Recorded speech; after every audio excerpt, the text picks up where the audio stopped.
You will not be able to stay home, brother. You will not be able to plug in, turn on, and cop out.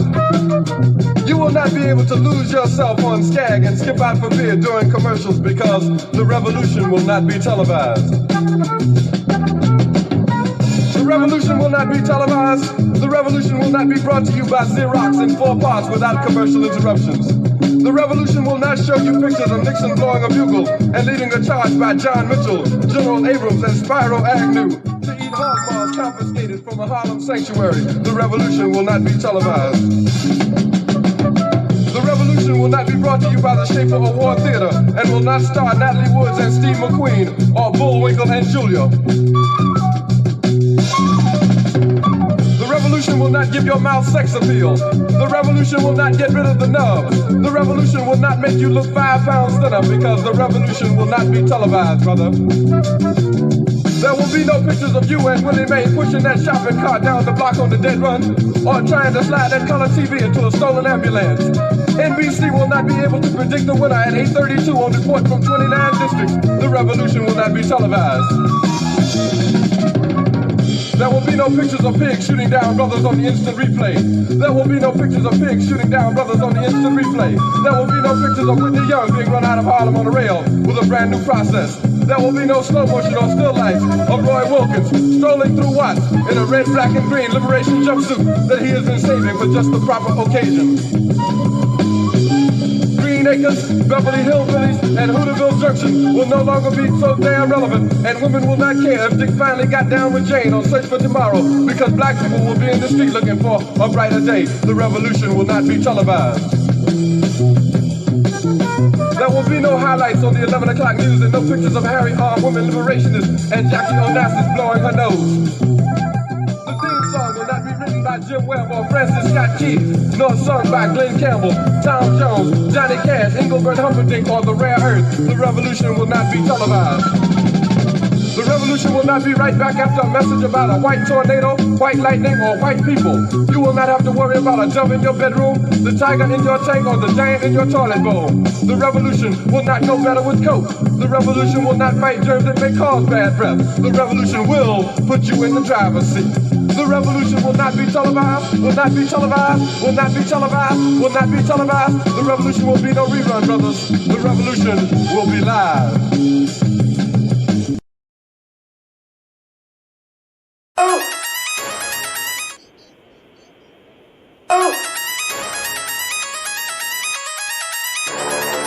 I'm talking about Shawty going crazy. People going crazy in these motherfuckers.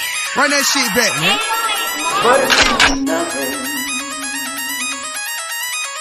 Nothing.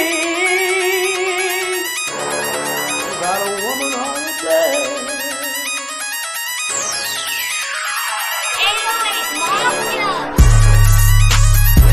Man made the car.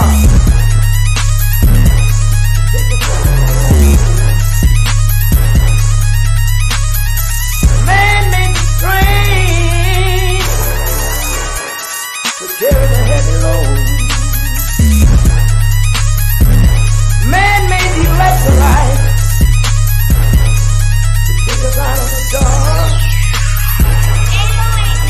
Man made the boat for the water like the 7 million. Man thinks about a little bit of baby girl and a baby boy, and man makes them happy because man makes them joy. But after man make everything we can, do you know that man makes money?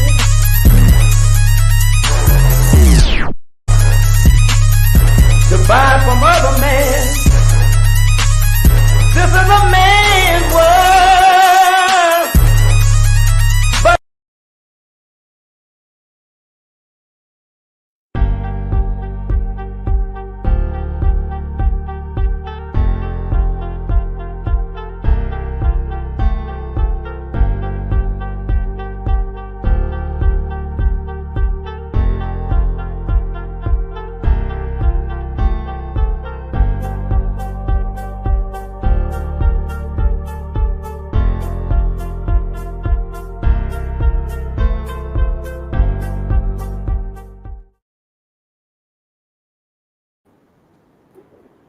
Black family, greetings.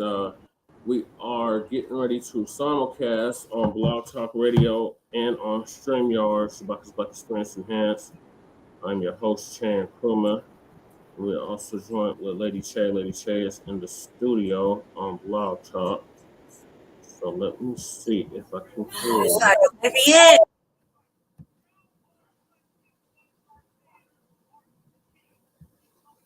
What do you mean it's not letting you in?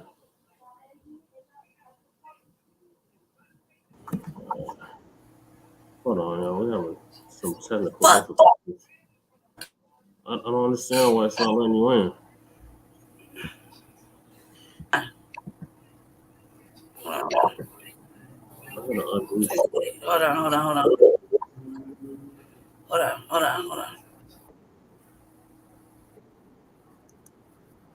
Just shutting down my shit. Well, why are you? Okay. Just log in on the Blog Talk under your account. I don't have an account plugged. Okay, so all right. So everybody here because it. All right, cool. Sorry about that, Shabaka. Go ahead.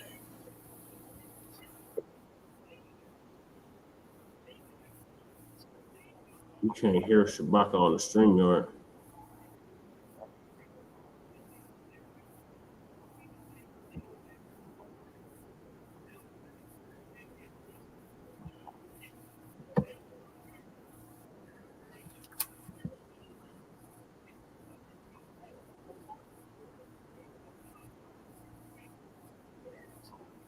I hate to say, voting is a waste of time, Black family. What we got to do is concentrate on some economic. I don't know what with you, Jesse. Because the mob, which is a disaster. So you can't hear it on the StreamYard. That's why I did what I just did. Dr. Marimba Ani had stated in her writing. I just shared it. They can't hear it though. But I just started sharing it. That's why it should work now. You can't hear it. You don't know what they can hear. They can't hear it. Stuff, Jesse. I got this. I got it.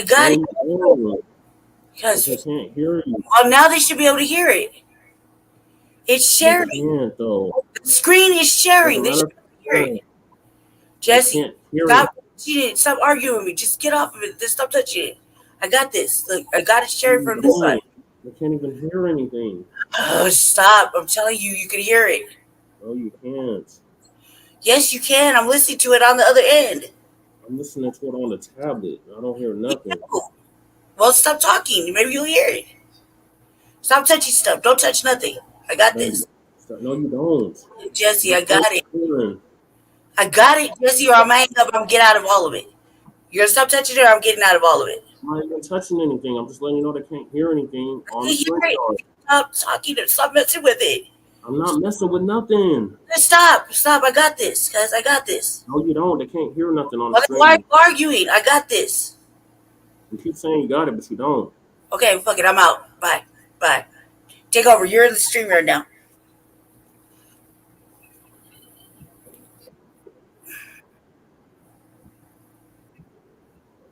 Okay, fuck it. I'm out. Bye. Take over. You're in the stream right now. Okay. Okay, I hope we are being heard and what have you, ladies and gentlemen. Okay, is because what we need is tangible, okay, for past atrocities committed against our people, not only here in the United States, but throughout the whole diaspora as well, too. Also, a little bit on these. I don't know why it's echoing. Oh my God.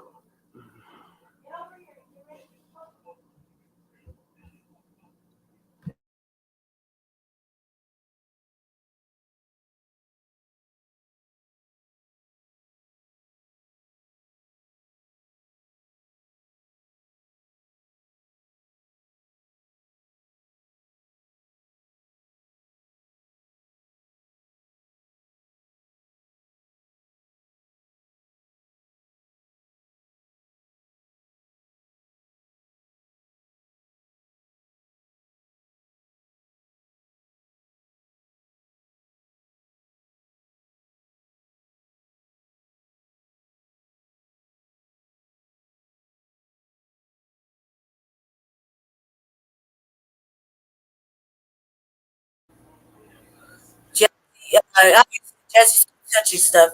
He's in the other room.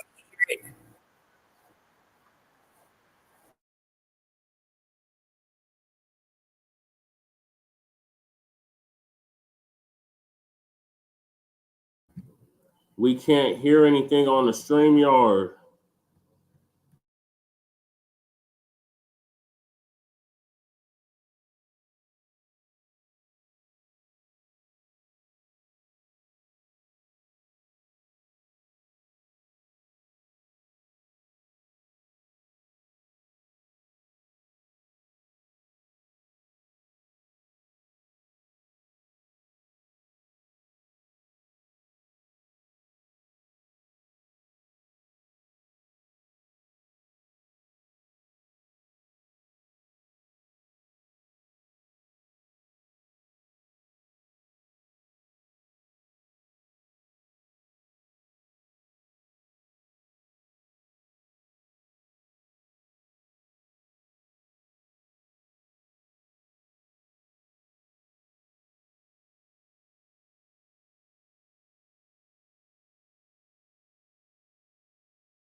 Okay, he's got Delaware, okay, and then if I can recall my political science, okay, it all depends on how many electoral votes that the state of Delaware has.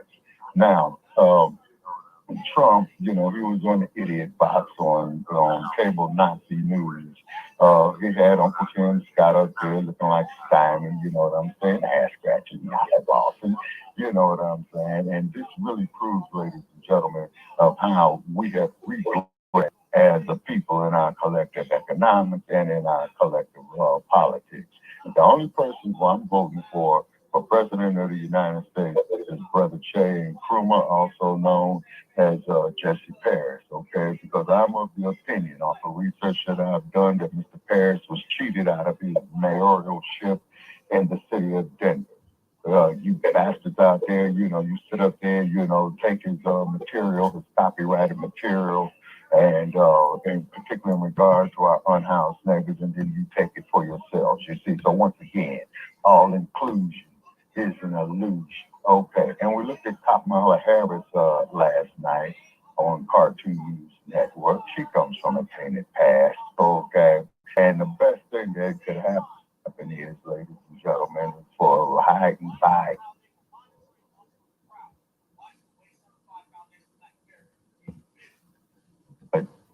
Yes.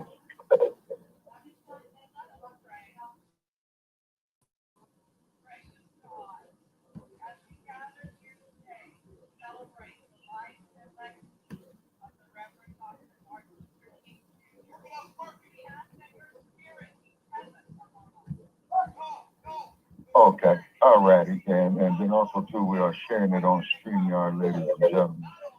And to keep this platform going up, we need the help, from the community, the Black community. Okay, we need it bad, is because our combined total of the revolutionary agenda of frontline Black news and Shabaka'S Blacc enhanced, has been combined in years about years. Okay, and we're in season 8 right now. So therefore, keep your hate mail coming. And the reason why we appreciate your hate mail, you're welcome to call in too. And for those of you, who are not of African descent, who are not foundational Black Americans, okay, if you are a racist white supremacist, we'd love to hear from you too and state how you honestly feel. Okay? And because, like I said, we're not the same, you know what I mean? And we don't care about no racist slave trading pedophiles.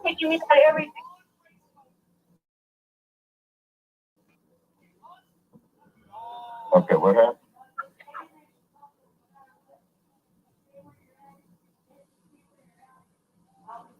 Okay, sounds like we're having some technical difficulties right here. Okay, so I'll keep continuing going through. No matter what, stay where you're at. Jesse, stay where you're at. I'll be back. It's gonna kick me off the main picture. Be right back. Okay, brother. Yes, I'm here, Shabaka. Okay, brother Che. Shabaka, can you hear me? Okay, yes. Alrighty, yeah. Once again, we're having some technical difficulties. Okay, yes, sir. Okay, and also too, brother Che, what do you think of Nikki Haley? Shabaka, can you hear me? Yes, sir. Can you hear me? You asking me about Nimrata?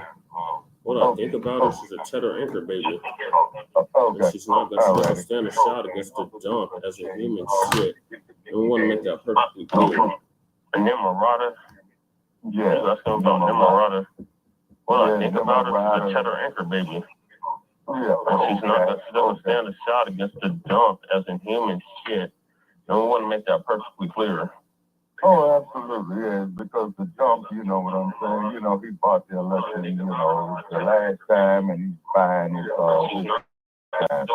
But the thing is that I appreciate is that, okay, we're getting some feedback. Yeah, I'm trying to do it on the StreamYard, Shabaka, so that's why it's feedback, because it's on the StreamYard and it's on the blog talk, and I can't hear the blog talk. So I have to go directly to the page on Blog Talk Radio and pull the episode up so the people on the StreamYard can hear what we were talking about.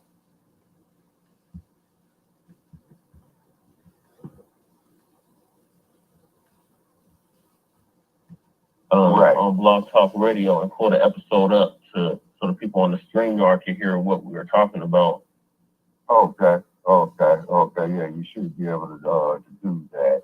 And then also for Boost Mobile customers, okay, please add this phone number here to your plan, okay? Because what I'm getting ready to do, I'm getting ready to change carriers, and I'll keep you for the phone service, Brother Chair, and I'll keep you updated on that. Okay, so what it is, ladies and gentlemen,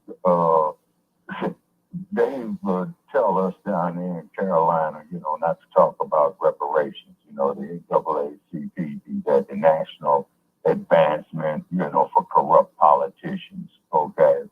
And then, of course, to these Black politicians, who are not conscious-minded, withhold your vote, simply don't vote for them, you see.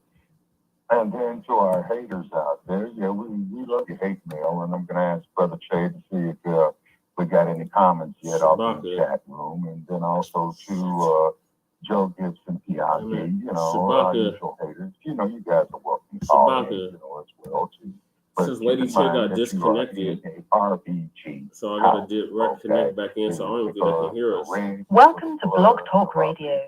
Black people that were sent on this land. Yeah. Shabaka. Yes, sir. Since Lady Che got disconnected, so I got to connect back in, so I don't think they can hear us. Since it appears you're calling back into a live show, we're reconnecting you now. Okay, yeah. Okay, you should be back off in the studio with that. So I got to shut down. Okay. Since it appears you're calling back into a live show. Okay. Brother Che, you there? Yeah, I'm here. I just muted. There was a feedback. Okay. Alrighty. You might be too close to the components. Okay. Okay. You're on the cell phone, right? Or you're in the actual studio itself? I'm on the cell phone. Okay. Let me hang up. Okay. And okay, ladies and gentlemen, please bear with us as we go through. Okay, can you hear me now, Shabaka? Bluetooth connected. Yes, sir. Okay, great. All right, let me put this back on because I got the StreamYard going too. Okay, all right, and probably what you could do, okay, this is just a suggestion, if you could turn down the volume on the StreamYard, then our audience is still here, on their devices. Okay, so what it is, ladies and gentlemen, okay, is that we are all we got, okay, and we're going to keep rehashing it, and also to our opening song tonight is by the one and only Blacc People, who they refer to as Mama Africa, which is African sunset. It's because as the sun rises here, the sunset is setting over there. Also, too, ladies and gentlemen, I was on another podcast yesterday. Shabaka, we got Solution with us too. Okay, you bring Solution on. Okay. He's already on. He's on muted. So. Okay, Solution, are you there? Yeah, yes, I'm here. I was just listening. You guys have a pretty dynamic show. So I listen in or whatever. Okay, and please spread the word to Solution. I think you're familiar, with our haters like Pianki and Joe Gibson. Let them know to come in, man, and let's get ready to rumble, And Sarge, if you out there in Blog Talk land somewhere, Sarge, we are charging you with desertion. You have been neglecting your post, Sarge. You know what I'm saying? We need your dynamism. No. Yeah, go ahead, Solution. Yeah, let me just ask you this. Now, I've heard Pianki, and I've never really disagreed with at least what I've heard him say. Now, I don't know if you're just kind of stoking the coals or what. That's okay too. But maybe if you could tell me something that he said that you took issue with, or even something something that I said. I mean, I can pretty much defend my position, so I can. Oh yeah, and as you know, solution, we defend ours. You know what I mean, and then also to solution. Okay, I don't know what your age group is. Okay, but the things that I try to relate to Bianchi, okay, is that I talk about the things that I've lived through. You see what I mean? Okay, that I've witnessed, you know, in the late 60s, in the early 1970s, and things like this. And this guy, President Trump, or former President Trump, you know what I'm saying? He has issues. Is because one is I wouldn't have never gave nothing looking like Stormy Daniels, no 250. And whatnot. No disrespect to Miss Daniels, but however, you know, it's corrupted. Was that confirmed though? I mean, I don't get into this as much as you do, but I'm just asking you, was that confirmed as far as you are concerned? Yes, sir, based on information that we had came across, you know what I'm saying? But another issue that I have with the dump as in human shit, and I want to make that perfectly clear, is because he had one of his administrative assistants when he was the president, Omarosa, and he had that woman, you know, physically thrown out of the White House, and he referred to her as a dog, okay? That was on call for, you know, they got something that they call termination letters, you know what I mean? And Omarosa, you know, confused and what have you, thinking, you know, that white America loves us, in which it doesn't. And you will hear that classic cliche, well, some of my best friends are black, you know, and then with me, Solution being an old bastard, you know what I'm saying? You know, I've seen it all, man. I've seen quite a lot. And hey, let me ask you a question before you go on, just so I get clarification. Omarosa, was this a lady that had previous interaction with Trump on some reality program where he promoted her? I believe so, because Trump used to have a show called The Art of the Deal, I believe, okay? And Brother Chase, and correct me if I'm wrong, because like I said, with me getting up in age, my memory is not what it used to be, you know what I mean? Okay, so I just have to deal with that. But then also, too, when Trump had came down on Colin Kaepernick, okay, where he quote-unquote had said... Hold on, Shabaka. Yeah, go ahead. We got another caller, 301, last 4, 1374. What's your name and where you calling from? Okay, I think it's Black Light. Black Light now. Oh, hey, Black Lightning, Dynamite in the house. Yeah, the people's minister says, got you, Black. Yes, sir. Okay. I'm glad to always be here, too. Thank you. It's on my Facebook page, too. Black Power. Always. Okay, now also, too, inclusion, okay? Now, keep in mind inclusion, you know, as respect to you of your heritage, because I believe you are related to me, man. You have Native American ancestry. Okay, am I correct in that? Yes, sir. That's right. Black Power. Apache. Yes, sir. Okay. I know about you, Black Lightning, but we have inclusion with us. Is inclusion still with us? Because Black Lightning, they up here messing with our acoustic. When you said inclusion, I thought this one of them words that went over my head. Yo, there's a guy out here named Solution. You master teacher, you know, you be using the words. I'm like, inclusion, I'm have to look that up. So we got two indigenous brothers on the line, me and inclusion. All right. Oh, okay, inclusion. Are you there? It's Solution. Solution, are you still with us? Yeah. Oh, yeah, I'm here. Yeah, okay. Good, gentlemen. Good. Real good. You know, I just wanted to say something. Look, I think, well, at least for me, it's important to get clarification on just what happened. People do have disagreements, some legitimate, some, you know, whatever. But before I make a judgment, you know, I generally like to get at least the majority of facts.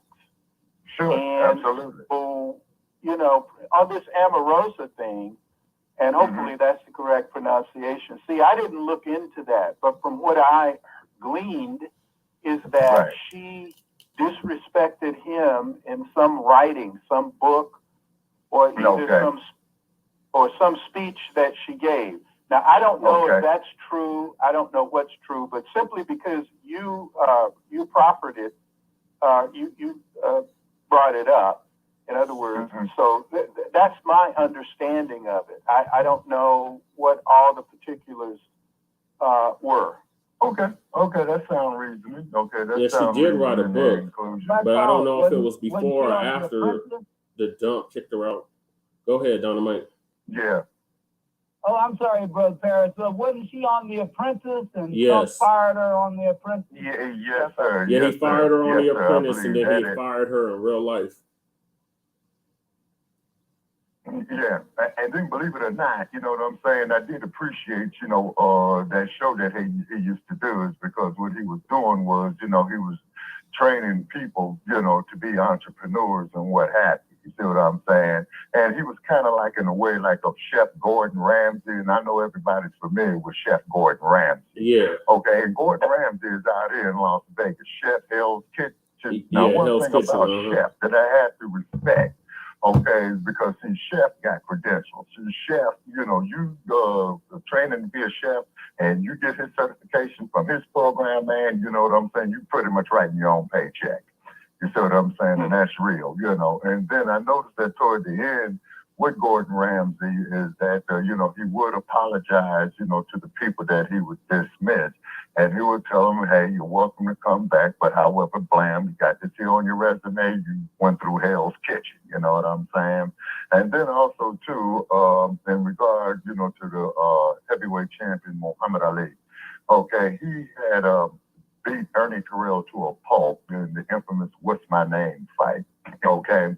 And may Ali rest in power as well, too, because with Dr. King, with Ali, their birthdays were 2 days apart, Brother Chaz, and your birthday's in between, so that is some divine intervention there for you, sir. We got Lady Che in the building.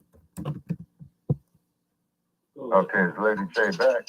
Yeah. Okay, but what I was getting back to, for inclusion is that I was reading up here on Facebook about the Native Americans. Okay, I forgot which nation, and what it was is that the white man comes out there to the Native Americans. It was the Cherokee. Money, right?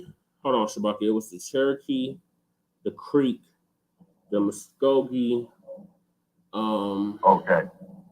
The Seminole, and there's one more tribe that they consider the 5 civilized tribes. But the thing about the Seminole is Seminole means runaway. So they were basically runaway slaves that created maroon colonies down in Central America. Okay. All righty. Okay. See, this is why I like having these brilliant minds with me, because with me getting up in age, ladies and gentlemen, the age is taking its toll on me, you know what I'm saying? I'm just hoping I can hold my the Choctaw. That was the other one. The Choctaw. The Choctaw, yeah. And then when I visited Black Wall Street within the last couple of months, as you know, Brother Chad, I do recall passing the Choctaw Reservation, Muskogee as well, too. But there was this Facebook post that showed, the indigenous man, when a white man came and approached him and says, man, I got this paper money, man, and let's say for the sake of conversation, I'll give you 1,000 acres for this land. So the indigenous brother said to him, he says, look, man, check this out. That money there will rot, you see. It will go away. You see, but he picked up a hand of sand and he says, you see this right here? You see what I mean? This here will not burn. This here will stay here. You see, the same thing on the continent of El Chibalad as well. Well, they said that they had sold Manhattan for $26. Yeah, $26. Wow, you can really get in a good crap game with $26, can't you now? But go ahead, Brother Chad. You know what I'm saying? This is one of these stories, and also too, inclusion. This is some Black got to laugh to keep from crying. You know what I'm saying? And I believe Smokey Robinson had made a song in the early 1960s during the height of the civil rights movement by such. And then, of course, too, you know, the great songs that Smokey had made during the Black empowerment era. Baby, Baby, Don't Cry, okay, Going to a Go-Go. Let's see, and then the one, okay, I had the 45 as a kid. Now, see, ladies and gentlemen, back in my day, when your chip, you know what I'm saying, you know, your music disc, okay, it was on a spindle record and it was a 45 disc. Yep. Then he made another one called Point It Out, you know what I'm saying, and what have you. But anyway, getting there, the indigenous brother said, you know, to the colonizer that, hey, man, your money would ride. You know, basically what he was saying for all practical purposes, ladies and gentlemen, in his podcast and for those 18 years of age and over, is that he was pretty much telling him in a nice way, look, man, go take that paper money, go wipe your ass with it, because this land here will be you got disconnected. You see what I'm saying? Okay, and the same things too on the continent of Africa, okay, on the continent of Kibalan, okay. You know, this is the same thing, you know, that our ancestors had said, you know, when the Boers came there. And then I was on another podcast yesterday too, Brother Che, where I cussed out some trick, and he's going to sit up there and tell me Elon Musk was an African. Elon Musk was a Boer, okay, of Dutch descent. So he is not no African, okay? And I consider that to be a very, very great insult to the intelligence of our people. You can say that all you want, Shabaka, but he technically is an African. He was born in Africa. He has citizenship in South Africa. He came to America. So he is technically an African American. That's why I don't identify with that term, and I haven't identified with that term in over 10 years. What's that, the term Boer? No, African American. Oh, okay, yeah, gotcha. Okay, gotcha. And then as my ancestors had slaved down there in Montgomery, Alabama, I have theorized, and also too, Brother Che, I found out too, I had ancestors who slaved in Tennessee as well too. Okay. Okay, so, okay, and my family's doing research on it. Okay, and also too, that what it is they had us 3/5 of a human being. Now, inclusion. This is one of the disagreements with Pianki that I have, okay, is because when a black man denies his African heritage, or let's say from the continent of Kibalan, it is a form of self-hatred. This is why in the 1960s or all the way up to the 1960s, black folks will get their hair pressed, or they will call it a comp. You know, read the autobiography of Malcolm X on that. You know, when he was Detroit Red in his hustling days. Yeah, the process. The process, the perm. Thank you, Black Lightning. Yeah, thank you, Black Lightning. Yeah, process. Yeah, you see what I'm saying? And then I think even James Brown made a song, How Do You Expect to Get Some Respect in Your Process Ain't Done Right, or something like that, you know, and shout out there to the spirit of the one and only James Brown. Yes, sir. His song said, said out, I'm black and I'm proud, you know what I'm saying? You know, it was definitely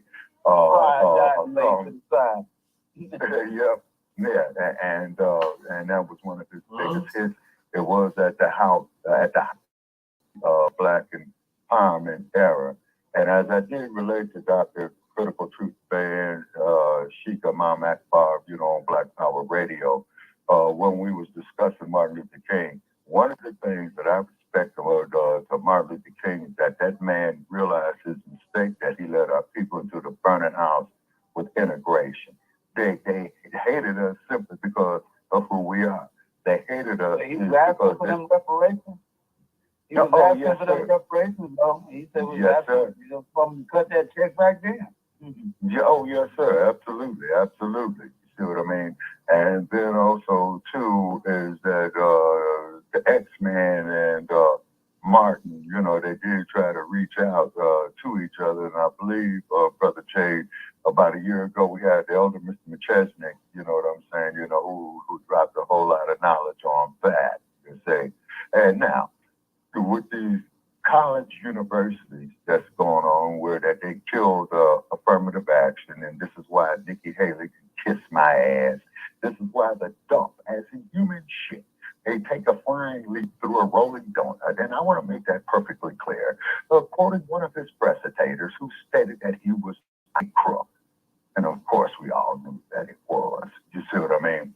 Okay, now, on this, when the panties, Ron the panties, who's knuckling up under the Trump and what have you, talking about that this here makes white folk feel uncomfortable, but white folk don't want to sit there and own up, you see what I'm saying, to their atrocities of which they committed against people.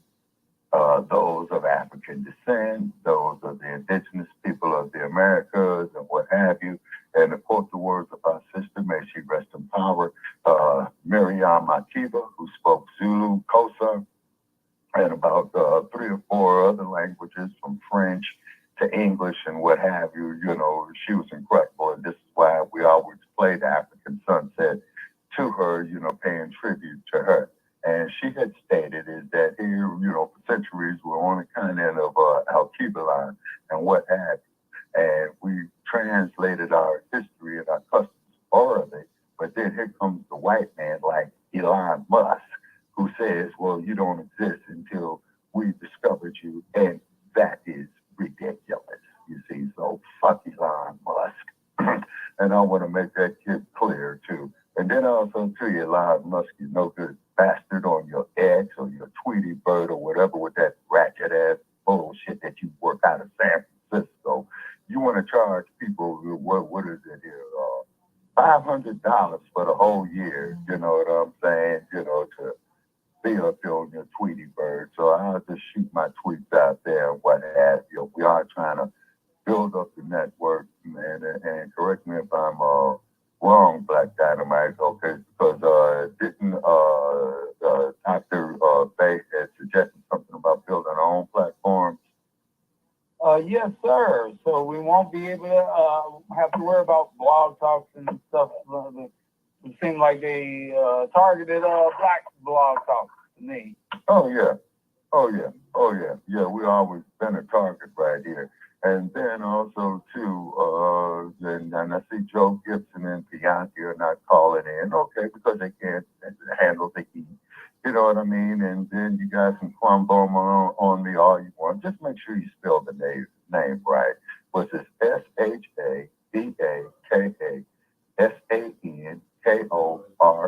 The name is pronounced Shabaka Sankari. And the University of Sankari, okay, which is one of the oldest universities in the world, okay, was in Timbuktu. You heard that old saying, I'll whoop your ass near to Timbuktu. Yes, Timbuktu really did exist. And to you Greeks out there, okay, with your perverted lifestyles, and the same thing with you Romans as well, too. We just want to make this perfectly clear. You didn't contribute shit to history. You went and stole it, claiming it as, I yield. Okay. Other comments, please.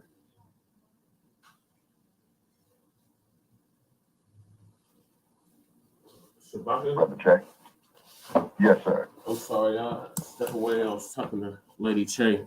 She says she's going to lay down. We got another caller, Shabaka. Okay, all righty. The other caller. Okay, we still have our man 336. Last 48496. What's your name and where you calling from?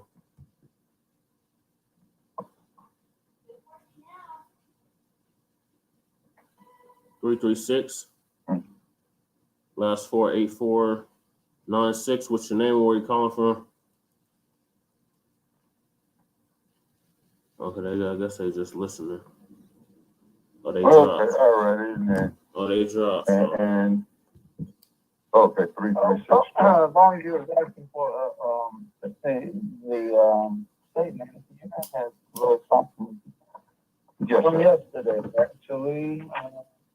And some statistics on the homeless situation in the United Snakes. Yes, sir. Which is, as far as the callers, now I posted it on my page too, so if people don't know, you calling out their number so they can speak on here as well. On the press one for the press one to get in the call queue. And Yes, sir. let's see, just like our broadcast on Sunday and Monday, which y'all are a big help to us on Black Power Radio. Yes, sir. On Sundays and Mondays, Right. here on Blog Talk as well. That's why I said that seemed like the Black Blog Talks were being targeted. Oh, we were definitely being targeted. Because I was down as well. But yeah, we're on Sundays and Mondays at 8 p.m. Eastern Time, and that number also is 515-605-9889. And Yes, that's sir. again in 515-605-9889.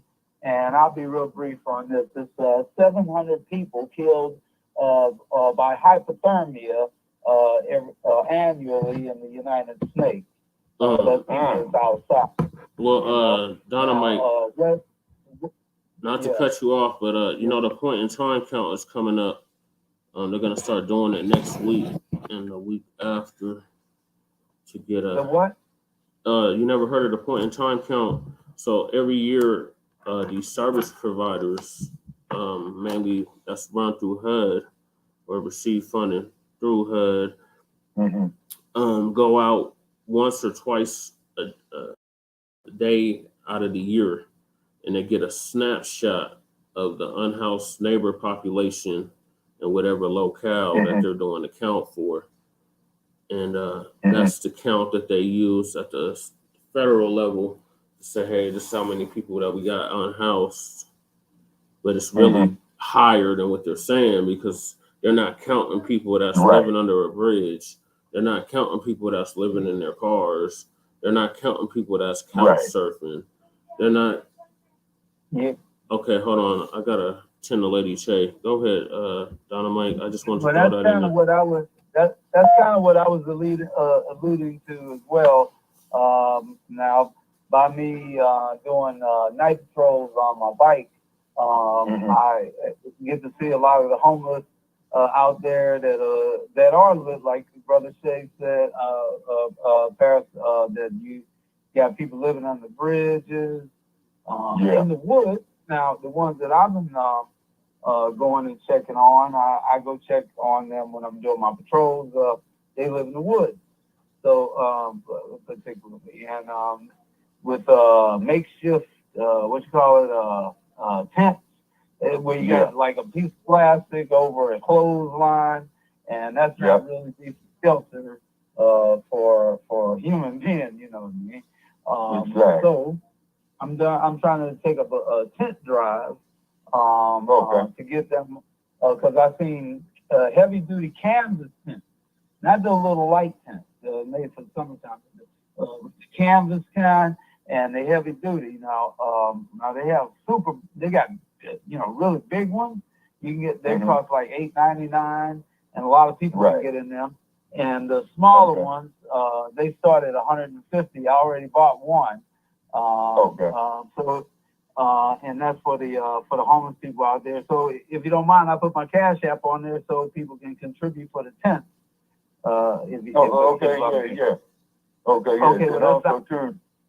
Then also too, Dynamite, what I'm gonna do, man, is that I'm gonna get on the phone with you, man, off the air, man, because we're trying to fundraise here too to keep these platforms going on. We gotta keep the platform. And then on top of it, we'll do that later. But the stats, I just do the stats and keep it moving because I know we got other stuff on. Go ahead with the stats. 700. Okay. In the United States, we have 700 people killed from hypothermia annually in the United States. And the mortality rate for the homeless each year increased by 55%. From 2050 6 people per every 100,000 people. Out of that, 1,289 people died May 12th, 2023. And and as Brother Paris is saying, that you got 600. Well, they count, and their count is going to be low because they don't see the people under the bridges and in the woods that I'm talking about. Exactly. So, Exactly. 600. They say HUD says 653,100 homeless. 653. That must be million. 653,100,000 homeless. HUD released on, well, the number is 653.100 homeless. HUD released that in December the 15th, 2023. So it says the life on the streets is brutal. Lack of secure shelter. Now that's what I'm trying to get on the shelter. But it's on my page, Mike Lightman. And right along with the Panther post that I put up for Shabaka'S Blacc Experiences. So y'all can find it on there too. But you have the it says the lack of secure shelter and underlying shelter and food, income, hygiene. Now hygiene is important too. So I priced some camp showers. Camp showers and toilets. The camp showers they don't cost that much, but those they have actual camp toilets and they have a tent to go around it and everything, a toilet. So I'm like that, a shower and a toilet in a tent, and you get 2 of them, right? One for the men, one for the women. You know. Yes, sir. Absolutely. Or if ain't nobody out there, whichever one available. Exactly. And then also too, they need to get some. In the last part though, I just want to put this in here. It makes, without the hygiene, it makes it nearly impossible for them to be healthy. Therefore, the life expectancy would only be 48 years. Wow. 48 years. So maybe the hearts of the people to put hashtag tents for the homeless on some of that stuff that you're doing that would help us as well. Or maybe a part of it, you know what I mean? So when I say us, I mean all of us, because I'm sure at some point most people have been in that position themselves, and without having a toilet to go to in the middle of the night, and you're in the woods, that makes it extremely difficult, a shower. So, you see people, they can't even get a job because they don't have showers. And then maybe and don't get clothes, nice clothes, so that they can try to get employed, Some people just down on their luck, and then some people need to be taken care of, Oh, absolutely. So, and then the elderly, they need chairs, those folding chairs that have the electric in them, you got the heat in them, Yes, sir. Yes, sir. They're not cheap either. They're about $200 for them on the chairs, but you put the battery in there and it heats up the whole chair, right? And that'd be good for the elderly that are homeless, like inside of a tent and a nice chair that's and then they got the solar panels for the what do you call those chargers where you can charge up the batteries for stuff like that chair. You know what I mean?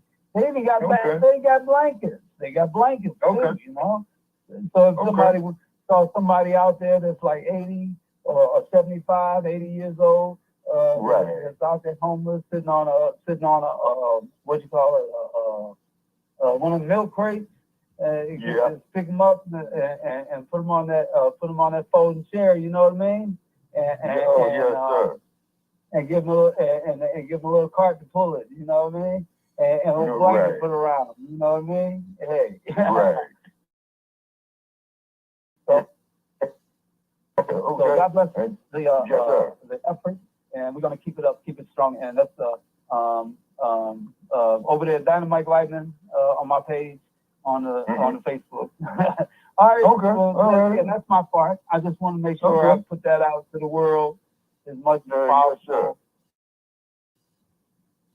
Yes, sir. Because I already ordered one. Yeah, I posted it on my page too, the receipt for it, because I don't want people thinking that it's like no part going here and part going there.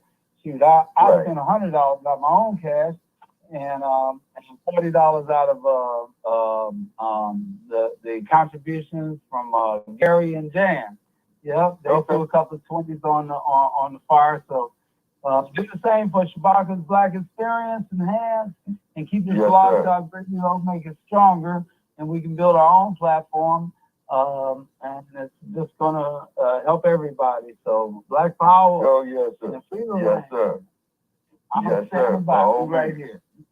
Yes, sir. Black Power. And then also, always, okay. And then on top of that as well too, okay. And we're gonna be politically correct right here. Okay, is that when we post up here on social media, because they admonished me a couple of times, well, you just talk about black owners. What about the other people? Well, first place, cut the check, for the tangibles of $100 trillion.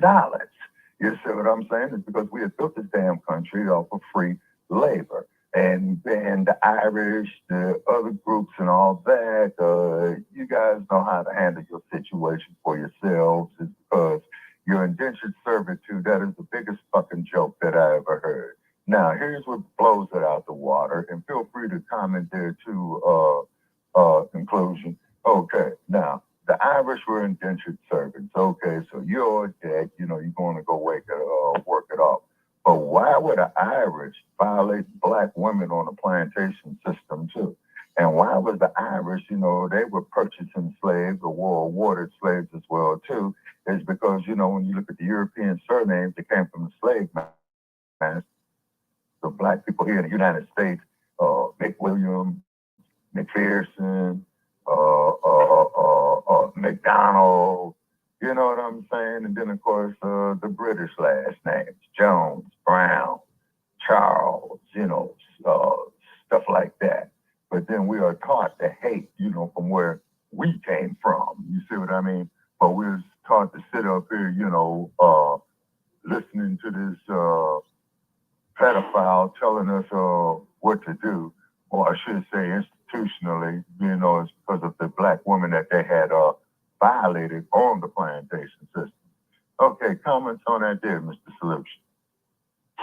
Well, Shabaka, that's kind of loaded because I think just from hearing you guys, you kind of have a perspective on everything. And I just kind of sit back and wonder, where are you going with this? Are you really going to mount some sort of, empowerment campaign? Now, there's a book by Claude Anderson called Powernomics. There are a number of these books. Glad you brought up Dr. Anderson. Yeah, go ahead, Solution. Yeah, I'm glad you brought up Dr. Anderson. Please finish with your comments, sir. He really discusses these things intelligently and methodically. And what I find, now, I don't have any issues personally. I don't have any issues. But I do like to delve into the area of financial empowerment. Mm-hmm. And I'll just say this. I don't think you expressed what it was that Pianki said. We kind of got cut off with someone else. You can do that at your leisure. But I don't, a lot of things happen in the past. And say within the last, I'm going to go back about 150 years ago. There was what you call might makes right. Now, there has been a lot of that recently, like in the Ukraine, you have war breaking out, of course, with Israel and Hamas, and in some other areas too. But I mean, this is the way humans have always interacted. Is with bellicosity. In other words, warlike. And there have been winners and losers. And, you know, people have come to the bargaining table, not always with clean hands or fair intentions, but at least to stop the killing and try to get a semblance of peace. And I would say that people living today, and this is not just me, but science says that we live in the greatest time ever, economically. I say from the standpoint of space, where everything is positioned in space, or I should say cosmologically. So we live Sounds like in a you've been reading fantastic... Ashwar Quaid. Sounds like, yeah, not cutting you off, Solution. Sounds like you've been reading a lot about Dr. Ashwar Quaid. Is because, you know, he's a heavy brother, you know, educated man, you know what I'm saying? And he has made the statement, and I have no reason to doubt it, is that when you look at the Great Pyramid in Kemet, okay, it sits the dead center of the Earth's landmass. You see what I'm saying? And our ancestors, you know, on the Kiblan and what have you. See, now those Greek dudes, okay, those Romans, see, they came down there and stole shit, okay? Now, also, too, which they did. Okay, now, also, too, you got what they call collaborators. You see what I'm saying? Now, let's look at the situation. Black power. Yes, sir, always. I'm an collaborator. I got my greatest collaborator on the line with us, our National Chairman, Sheikh Imam Akbar. My commander-in-chief. So I just want to announce his presence, General on deck, Black Power. Yes, sir. Yeah, good, ma'am. And thank you so very, very much for joining with us. Now, Dr. Ashwar Quaid, okay, and I will... You still there? You still there, sir? Yes, I'm here, clearly. I can hear you clearly. Okay, okay, ma'am. Thank you so very, very much for joining us, sir. Okay, now, Ashwar Quaid had pointed out in his works, okay, is that the Great Pyramid sits dead center of the Earth's land mass, and then, of course, the smaller pyramids are duplicates of the Great Pyramids. You see what I'm saying? And then on this other show, Imam, that I tried to call in yesterday, it was a conservative dumb supporter, man. And you know me, Imam, I went on there and cussed him out, man, because I'm up here trying to make a point, and every third word, you know, he's cutting me off. So I told him 2 words, man. The first word starts with the letter F, and the second word starts with the letter Y. And please connect the dots. Okay, it's because they never want to give the black man credit for anything. Now, Professor P.L.O. Lumumba has stated, and this is what I was trying to relate to this trick, okay, is that the African, you know, and I'm going to mock the professor a little bit on his way of speech. No disrespect, Professor P.L.O. Lumumba. He says, when the Portuguese had came to Africa, we treated him well, and we welcomed him. When the French came and took, and they brutalized us. When the Italians came, you know, we allowed them in, and they brutalized us. The same thing with the British. The same thing with the Dutch. The same thing, as I stated, with the French as well, too. And what it is that, you know, the continent of Africa gives. But the European, he comes down there with his savagery, his brutalization, and what have you. And then he wants to ignore our customs that we had. Now, black people sold themselves into slavery. Biggest lie ever told. What had happened was the European had came down there, went to some of the heads of state of the nations, is because, see, tribe is a primitive term, and we come from original nations. So what would happen is the European would come down there with his filth, with his lies, with his deceit, with his unclean spirit, and says, okay, well, man, we want your prisoners of war. They march them to Gory Island, where they go up there to the point of no return. And then, you know, as the white man looks at it, he says, okay, this slave ship will carry 300 people. Well, you know, we've got like 250 of these dudes right here already, but we got to get the other 50 slots filled up. So he will go there to the one that he lied to and capture him as well too. What proves this? A case that happened here in the United States in 1839, the trial of Sin-Q. Okay, so why would let me ask you a question. Let me ask you a question, Shabaka, and this is just a question. Yeah. You saying that the Africans had no positive role in the slave trade? No, what I'm saying is, solution is what had happened was when one African nation fought another one, the losing nation was incorporated into the conquering nation. They were not disrespected. They were not dehumanized. There was the concept of what King Shaka did down in Zani. You see what I'm saying? So what had happened was, here come the Portuguese, here comes the British, the French with lies, deceit, filth, is because they were nasty. They did not believe in bathing. Women did not believe in feminine hygiene. It was a black woman of Ethiopia that showed the white woman, how to clean her funky, nasty ass. There was also, too, the African that showed them sanitation. Okay, and then, when those fuck boys out of Greece, like Socrates, Plato, Aristotle, they're going to sit up there and promote this perversion that there is no greater love than it is between two men. But when the African kings, Mansa Musa included, King Shaka included, and I would imagine the generals of Her Majesty of Mutamba, Queen Nzinga, okay, we're going out here to take care of this business. Okay, so what it is, before we leave for the next few days, you got to get with your wives or take your queen with you. There's because as one head of state had stated, Mansa Musa to his queen, baby, I need you to come with me out here. She says, well, why, my king, are you taking me with you? Because she says, I'd much rather die in battle with you by my side than to leave you here and we get invaded by one of these savages for you to be violated. You see what I'm saying? So does that answer your question on that there, inclusion?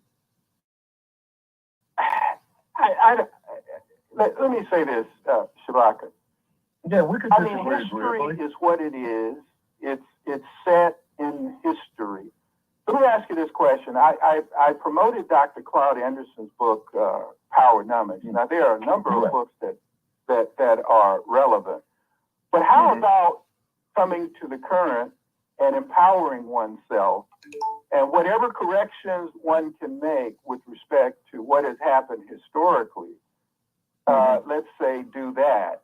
Because I'm always about the here and now and what a person can do to make things better for themselves right now. And I mean, one can get as angry as they want, but that's not going to do anything but drain them. Just drain them of energy.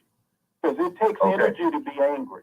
It takes a lot of energy, especially to be angry and stay angry. My position is America is the great I, P-I-E, and get you a nice slice of it and live happily for the few years that you have here on earth. We don't have that many years. What is it, 70? That's 70 years.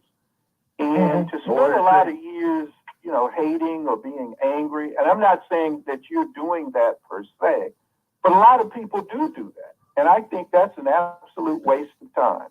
Well, I agree with you, Solution. It is a waste of time. And it is a waste of energy. I don't hate nobody. I just love my people. Empower oneself, and whatever one can do to make corrections, make the corrections. Yes. Look, I believe in I agree with you there. Court. I agree with you on that, but at the same time, you keep saying we need to forget about the past, but we're the only ones that get told that. No other group that has been accosted. That's not my word. That's your word. No, that's not my word. That's European words. What I said is empower oneself currently. Yes. And then whatever they can do to make a difference, if they choose to, it's a choice.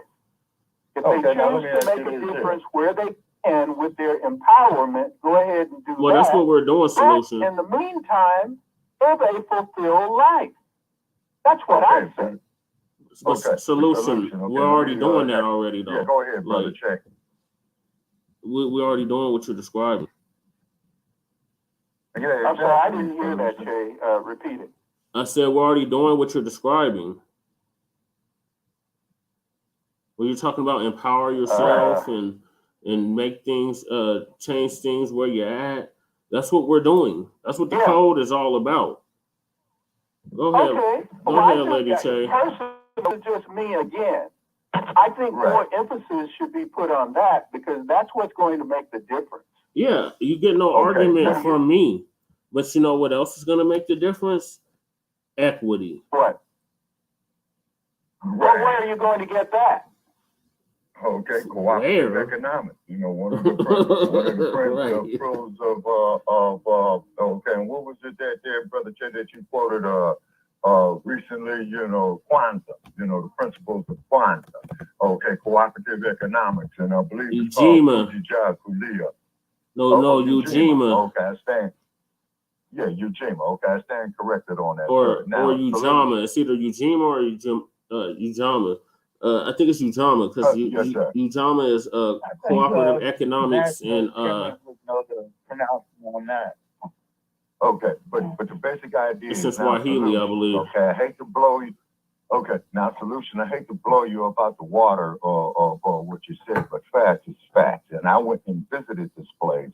Okay, that you know, Brother Che, is that when Black people were trying to be economically independent and do for themselves, look what happened to we weren't trying, Shabaka.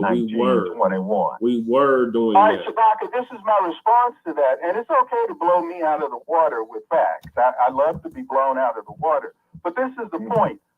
How many times does a man who's knocked down get up? Well, we're the most resilient people. Oh, okay, I'll answer that. Hold on. We are the most resilient people in the history of this country, if not the world. And nobody has fought against racism and white supremacy like we have for so long. I look at a professional let's take a professional team, if you don't mind. And okay, pick one. That team is built with professionals who have specialties that have been honed to a very fine edge, if you please, or a very fine point. So, you know the old saying, a chain is no stronger than its weakest link. So my position is let people empower themselves, give them the information to empower themselves, primarily economics. I've been arguing this point. I was arguing this point with another gentleman whom I respect, but he kind of went off the rails because he got into his feelings. Economics and the world doesn't give a damn about your feelings. Right? So with that being said, solution, cut the goddamn check. It's nothing personal. Cut the check. You keep talking about economics, and we need to be focused on economics. We're talking over each other. I'm sorry, Che, you're trying to say something? Go ahead. Yes, I'm not trying to say something. I am saying something. I'm checking myself. You are saying. Then I want to hear from Imam Akbar. You keep talking about economics, but yet you won't address the elephant in the room, which is reparations. Right. All right, let me address that. You may or may not get any damn reparations. And let me tell you this. If I don't or do, it's not your business. It's none of your business. If we do or not, it has nothing to do with you. Right? It has nothing to do with you, right? You didn't have nothing, you didn't have no play in any of that. So why is that even in any of your business? If we get it or not. You sound like an intelligent man. Why don't you listen for a moment? I'm trying to give you a piece of feedback. Okay, go ahead. You are expecting your enemy to help you. Good luck. You're not expecting nothing. We're not expecting nothing. It doesn't mean that we don't still fight for it. Well, then what I'm talking about, number one, this is my number one format. Get out of debt now. Work your ass off to get out of debt now. Because debt is a slave master. Being in debt means that you don't own what you produce. You owe it to someone else. So number one, get the fuck out of debt right now. Solution. You keep talking about debt. We are owed a debt. We are owed a debt, Solution. This is a debt that is owed to us. It's not a handout. It's not any of that. My position is get out of debt, Che. I'm already getting out of debt. Solution. You're preaching to the choir. I'm sorry. I want to hear his response. Say it again, please. I'm already getting out of debt. We're already doing what you're describing. So you're preaching to the choir. Okay, well, do it more. The more you get out of debt, the more you can stack your wealth and empower yourself. But there's still wealth that's been stacked that is owed to us. Exactly. Now, solution. You know what happened to the Freedmen's Bank, and I'm going to let Sheikh Imam Akbar, drop knowledge on that. You know what happened to the Freedmen's Bank? Why, white America came and stole the money. You're unmuted, lady. Listen, please. Listen. Okay, I get it. I've heard about that. Yeah, they did destroy that bank. How many years ago was that? 162. There's something that they call generational wealth. Okay, Brother Che, I'm gonna turn it over to Sheikh Imam Akbar because he's my older. Okay, Sheikh Akbar, man, drop now. Go ahead, Sheikh. Wow. You're unmuted. Just hang up and call back in. Sorry, y'all. I gotta go on mute. Assalamu alaikum wa rahmatullah. Are you able to hear me, sir? Wa alaikum assalam wa rahmatullahi wa barakatuh. They must be kicking you out, guys. Like, I don't know what to do. I'm unmuting you every time you get in there, so I don't know what the problem is. But make a footnote, if you have any achievement, it is a wisdom that should have been gained from, if you want to go back to Tulsa, Oklahoma, or if you want to go to Rosewood, Rosewood, New York, I'm going to New York. It's all the same. We have not taken a vested interest in protecting our own vested interest. Right. And Lady Che, you're in the building. A distraction, like a fulfillment decoy, has been given to us to appease the opposition, to utilize their Mediterranean system over our own Afrocentric value system, our own family value system that have been established here. And when we abandon our principles to make our way into their culture, their family value system, we know all about John Jr. Trump and John Jr. Kennedy and Robert Francis and Robert Francis Jr. But we don't know much about Dr. Benjamin Banneker Jr., Frederick Douglass Jr., Marcus Garvey Jr., because we have too much vested interest in their interest. And we have lost our brotherhood, we have lost our sisterhood, our motherhood, our fatherhood, and our nationhood. And by the sound of things on this line tonight, some of us damn near lost their goddamn mind. But we have restored today. I have been born, beloved brothers and sisters, to free us from all forms of enslavement. And I can hear in the voice there's still a little child slavery going on in 2024 here. But we're going to straighten it out. And if you want to straighten it out, to rid ourselves of the ghost of plantation enslavement, you must discipline yourself completely away from your oppressor and build your family values based on your own family values and their voting system and their system of capitalistic imperialism, their system of a form of demagoguery, this strange imperialism that's pressed upon us, and just the urge to reach out to white globalization, white male globalization, far too much of our attention. But if you begin to look into your ancestry and pull down on Frederick Douglass,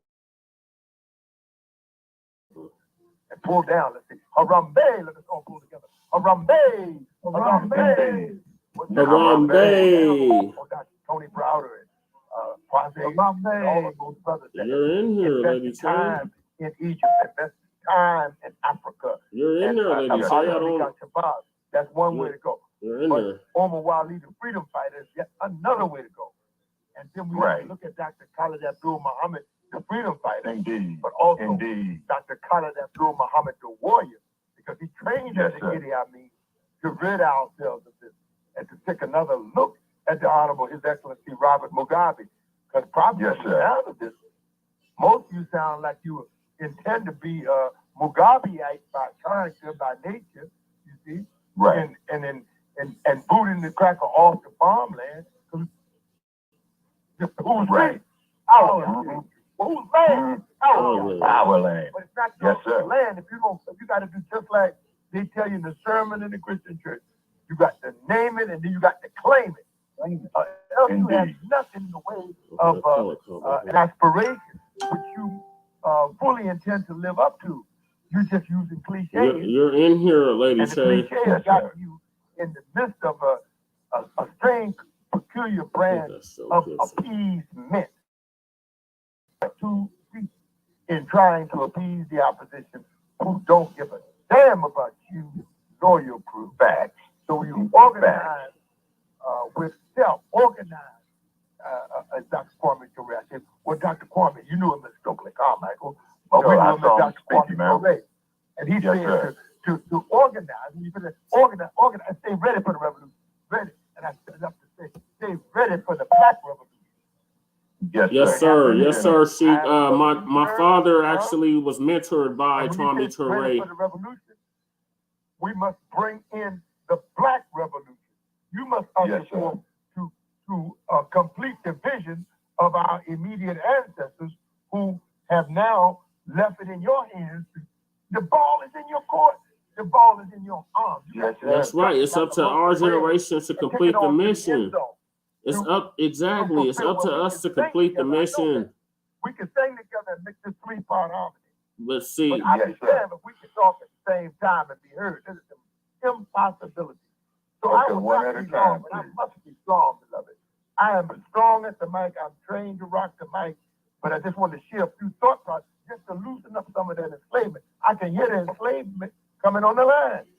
So I want you to rid yourself of the ghost of plantation slavery and get it incorporated into your own politics.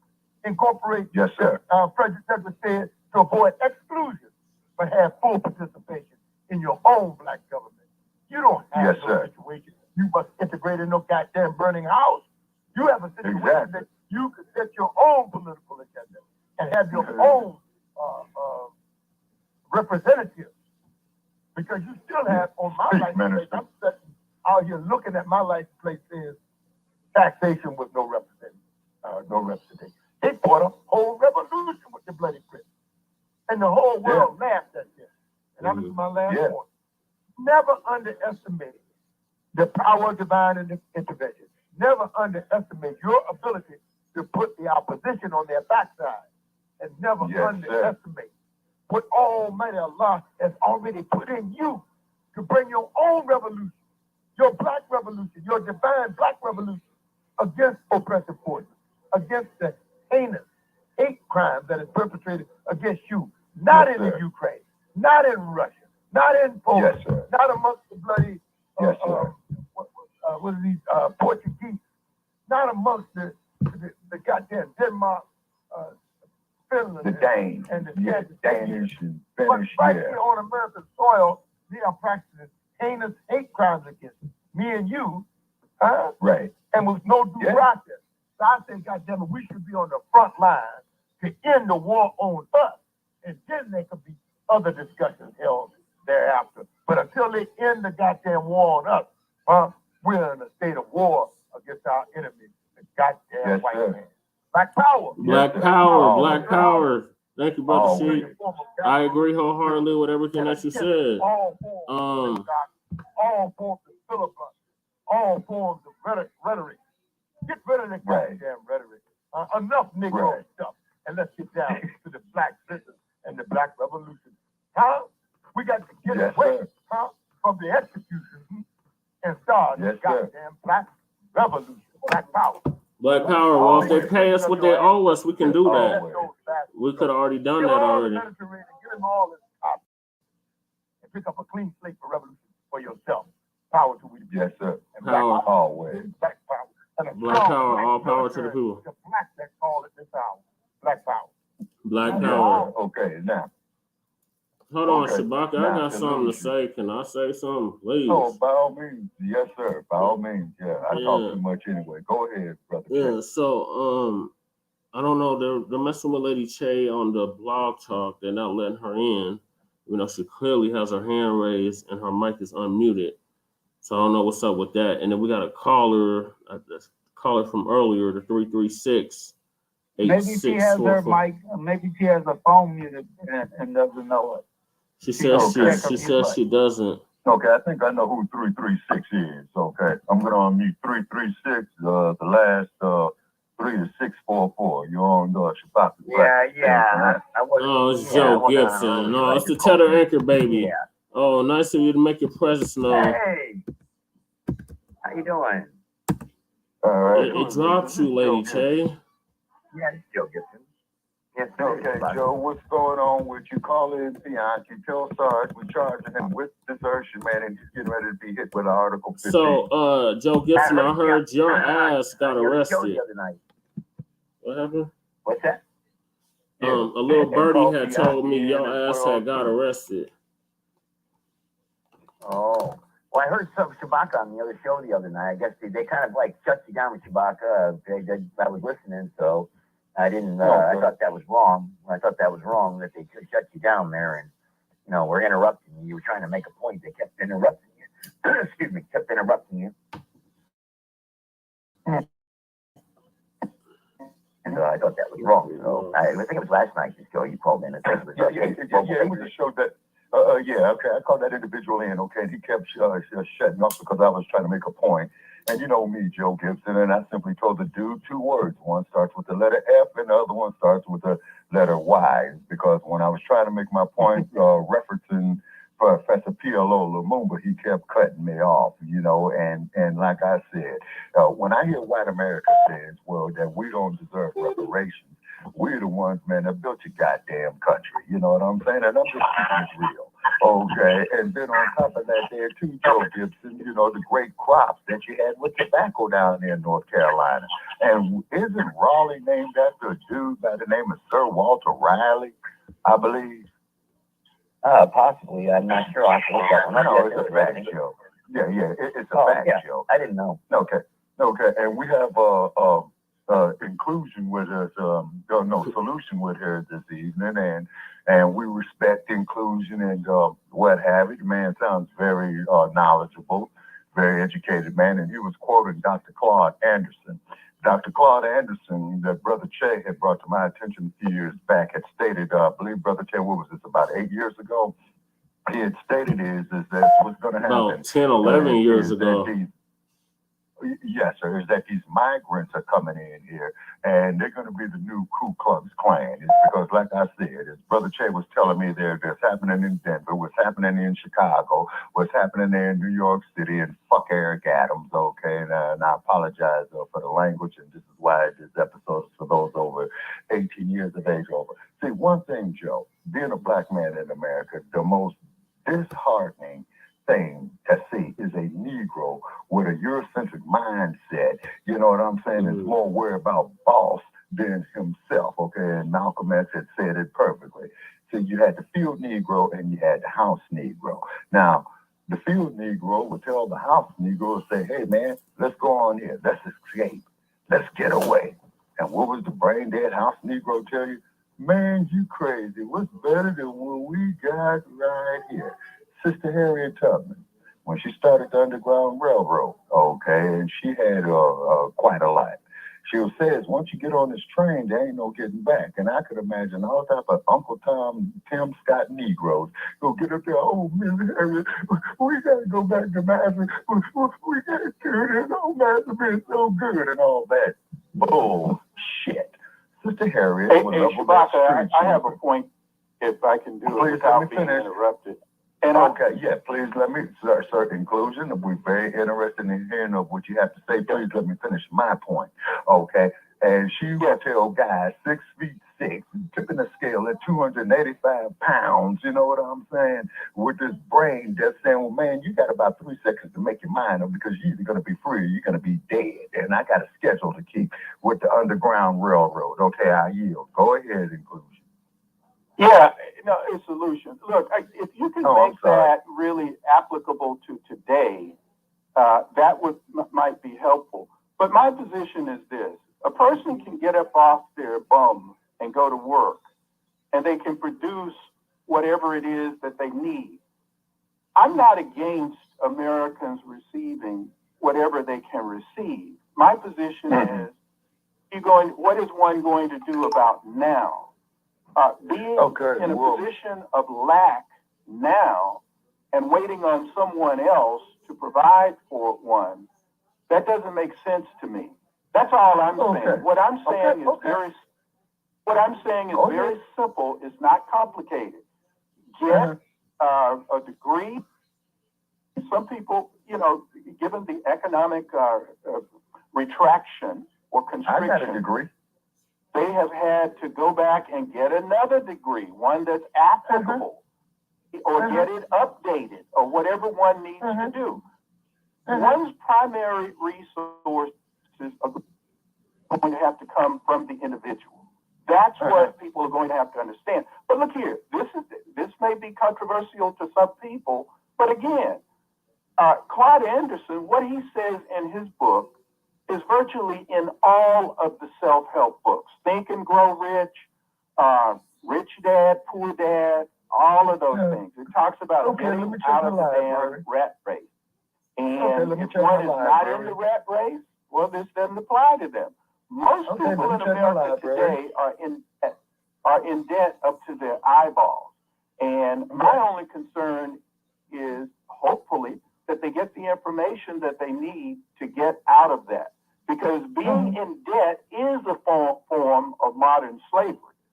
In fact, let me quote you the proverb. It says, the rich rule over the poor, and the borrower becomes the slave to the lender. So number one, and this is something that everybody can do. Get out of debt. Get credit card debt, automobile debt, student loan debt. The sharecropping system. Say again? You're talking about the sharecropping system after slavery, which was a form of being enslaved. You see what I'm saying? And the form of that's modern day debt. Debt is enslavement. So that's a very simple point, and I don't see how anybody that's of basic intelligence could disagree with that. Okay, hold on a second. Solution. Okay, now let me ask you this question. Are your sources Eurocentric or Afrocentric? Okay, it's because me and Joe Gibson, we go back and forth with this here all the time. Okay, because Joe goes to Eurocentric sources for his information talking about African issues as opposed to going to African issues dealing with African people. And a woman to read, and I'm sure, Imam, you've heard of her, Dr. Marimba Ani, who was a student of the great Dr. John Henry Clark. You see what I'm saying? Okay, so that's a problem that I have right there. Also, solution. Okay, now this dumb bunny, this dumpster, you know what I'm saying? He's going to buy this election and what have you, okay? The Democrats, Shabaka, hold on a minute. Shabaka, you're speaking English, right? So what that mean? Well, that means you're speaking English. What language is English? Well, that was forced upon my ancestors on a slave plantation. Hold on. Look, I'm not fighting with you. I'm just making a point. You're using the dollar. The dollar is your primary currency, correct? Okay, well, we need to set up our own currency. Okay, but Shabaka, how the hell do you think that'll be done in your lifetime? Well, see, there's an ancient African proverb there, Solution, that you're unaware of, okay? And I believe your people, have their proverbs as well, too. Okay, you see, I cannot go before my ancestors with my head held high, not knowing that I did not relate to the generations after me of the shit that I've lived through. You see what I'm saying? That's quoting Asada Shakur right there. And everybody knows who the Queen Mother is. That's Tupac's auntie. Okay, now, the thing is, Solution, you're right about getting out of debt, but the American capitalistic society, and I believe Kwame Ture had spoke about this, won't allow you to do it. So therefore, this is why we must do for ourselves. Back up a minute. I want to get this clear. Say that again. The American capitalistic system will not allow one to get out of debt? Yeah, right. I'm talking about our people in particular. Okay, a classic Well, example look, of this is Shabaka, Hollywood. let me just say this to you. When you're on the airplane and there's a pressure, the cabin is depressurized, you can't help everybody else. You got to help your damn self first. Trying to help everybody else before one properly helps themselves. Okay, but see, you got to help there's yourself another first. end to that proverb. See, but once again, inclusion, there's another ancient African proverb. Going back to tradition is the first step forward. You see what I'm saying? Is because our economies was based on collective efforts as opposed to individual efforts. You see what I mean? Okay, and another case in point is this here too. Now look at the black hair care industry. Okay, and I'm not disrespecting none of the queens. Okay, but when you ladies, open up your shops and what have you, doing the cornrows and what have you, traditional hairstyles from the continent, you don't sell your ideas to Europeans. It's because Europeans are exploiters. That's their nature. You see what I mean? And no, we are not the same. You see, and like I said, solution, just like I told Joe Gibson. Well, Joe, summer's coming up here in the desert, man. You know what I'm saying? In about 4 or 5 months. Please get with me out here, Joe, and I'm going to show you in about 10 minutes that we are not the same. First day, sunburn when your skin starts shredding, because the only thing mine is going to do is get enriched. Shabaka, now, I told you time and time again, I don't get sunburned. I can't. Oh my God, he's a damn lie. Okay, have you ever been out here in the desert, Joe? I can't tell. I've seen your pictures, Joe. That's a lie. You look all burnt up. Melanie people get sunburned too. Trust me. I'm yet it happens, solution, but it don't happen like it do with white people. It definitely don't happen like it happens with pale people. We can't talk over each other one at a time. Wrong thing, Che. I would rethink my position were I you. You may be focused on the wrong thing. I'm just saying. Have you caught the latest media on me here in North Carolina by chance? I'm surprised you haven't. But... In North Carolina. Oh, well, I've been on the news. I've been on the news since 6 o'clock, 11 o'clock news for the last past 7 days. Okay, what's been on the news in North Carolina? Well, of course, they wanted to take me off the ballot because they tried, I stood up for convicted. I guess if you have a felony on your record, they say, which I did 33 years ago, I guess. So they said they wanted to try to get all felons removed off the ballot. Of course, that would affect a lot of the black voters. So, of course, I beat them. I won. So they're all up in arms and mad about that. So that means everyone with a record can vote now in North Carolina. Oh, about time. Well, see, Joe, in California. Yeah, in California, as long as you're not on parole, man, you could be a convicted felon, man. Yeah, as long as you're not on parole. You can vote on parole and probation. Yeah, that's how it is in Colorado. Yeah, you see what I'm saying? But we're not, but let's focus on topic right here. Show, to Sheikah Imam Akbar, because he's my elder. You see what I'm saying, and one thing I will always respect about Sheikh Akbar is that he stays like it is. There's always, indeed, and it's always talked black to us. You know what I'm saying? We definitely appreciate the knowledge of the one and only Dr. Critical Truth Bay. It makes you become the Lieutenant Governor of California in 2026. Okay, now, inclusion. The only way that you're going to have this so-called cohabitation on a peaceful manner, man, is that we got to have our own black nation, man.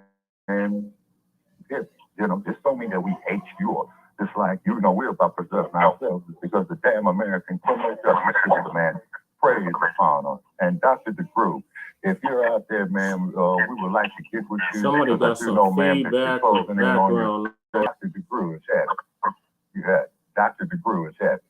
So definitely much respect to Dr. DeGrew, and they're not getting off topic right here. I just want to comment on the situation down in Atlanta, Georgia, with Fannie Willis and the affair that she's having with one of her co-workers. That is between a black man and a black woman. I heard she violated her oath or something, Shabaka. Does anybody know about anything about that? What's up with her? She violated her oath of office.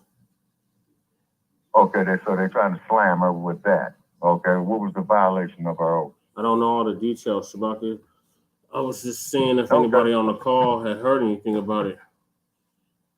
Okay. So we'll definitely keep our listeners posted on that, as well too. Now, another thing too about this election with the dumb as in human shit, and we want to make this perfectly clear.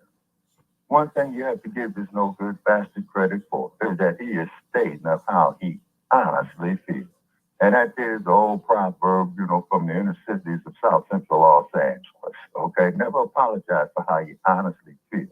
It's because I'd much rather deal with that wolf head on as opposed to a wolf in sheep's clothing. And then also to inclusion, you mentioned Dr. Claude Anderson, and Dr. Anderson has stated that the first thing we need to focus on, man, is the reparations. So I'm just putting that out there. Comments, please.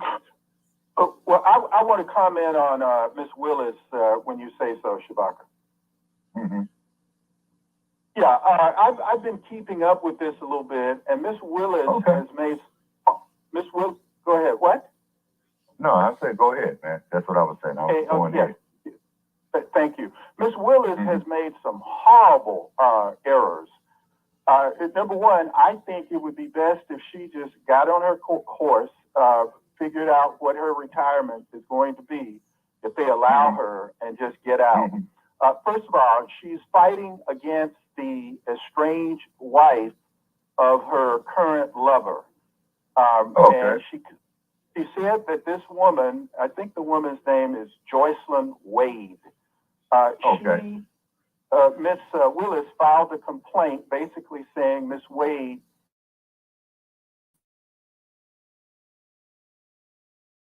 she's using political tactics, and she called her an adulterer. She's fighting the wife of her lover.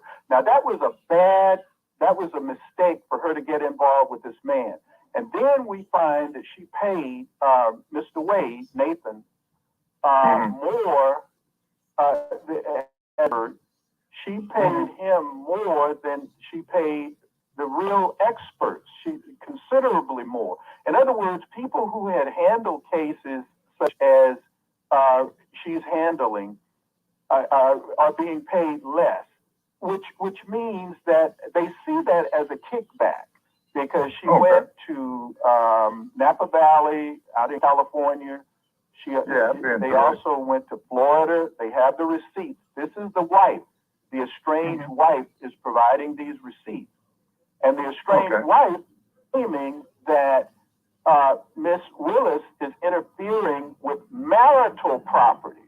So we have two resources that she is improperly involved. The marital property of Mr. Wade and his estranged wife, and also by her giving a contract to her lover wherein she gets a kickback. In other words, she's using taxpayer money, which is illegal. Now, having looked at this deserves disbarment and possibly jail time. People have gone to jail for simply supplying airplane tickets for a person with taxpayer money illegally. So she has gotten herself into a hornet's nest, and to be prosecuting someone on the level, not speaking to the guilt or innocence, but just saying, prosecuting someone on this level, and then there's a concept in law called unclean hands. She has unclean hands. That means the prosecutor of a crime cannot simultaneously be guilty of violating the law, the very law that they are sworn to uphold.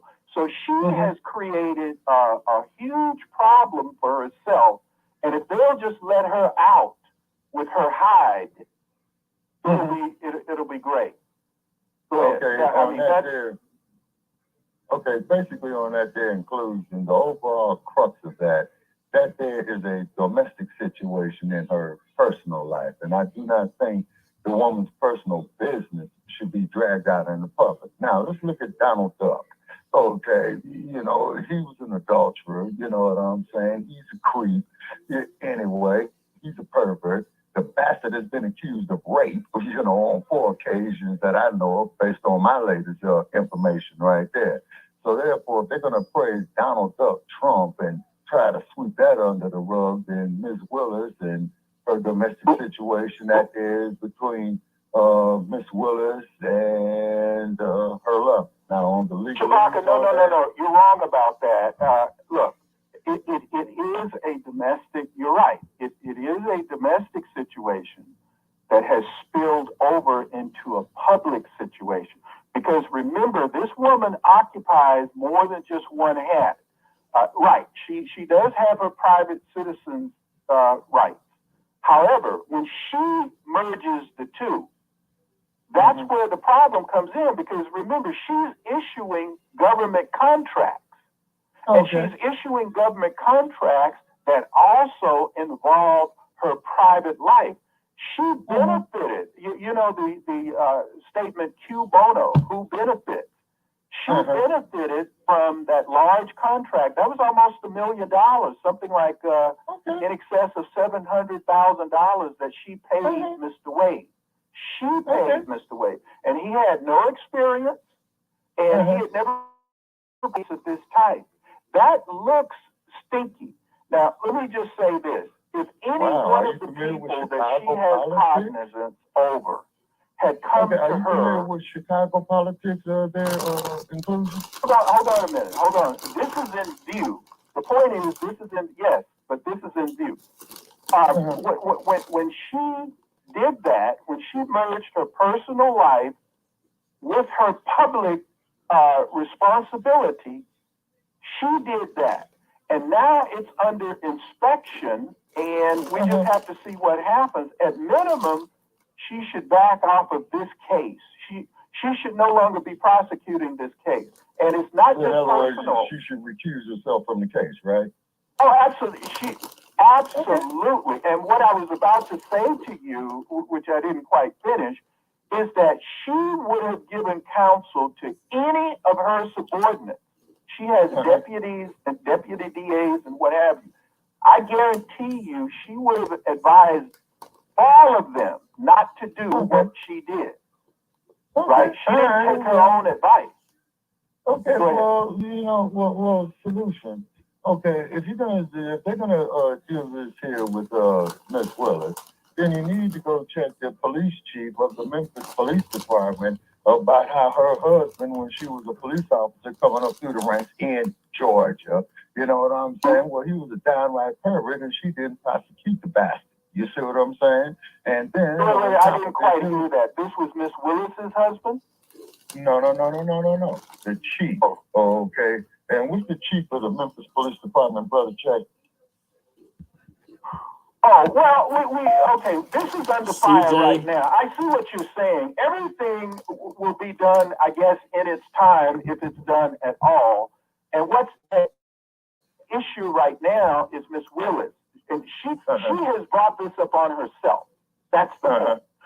Anyway, go ahead, and I'll just listen. But that was my input regarding that. I've been following it. Okay. And I think Sheikh Imam Akbar had dropped on us. Are you still with us there, Imam? It's still showing up in the studio. Dynamite, Sheikh, are y'all still there? He might be on mute. Yeah, he might be on mute. Okay. Are you still there? Oh, no, I think he dropped. No, he's on with me. Oh, okay. Okay. All right. Okay, but anyway, though, solution. Now, here's one for your solution. Now, if you're going to say all this here about Miss Willis, then another person whose name needs to be drawn through the mud because he's a scumbag is the current governor of the great state of California, Gavin Newsom. Now, Gavin Newsom was the campaign manager of a so-called friend of his who was running for mayor of San Francisco. Gavin Newsom, starts screwing his wife. Not good.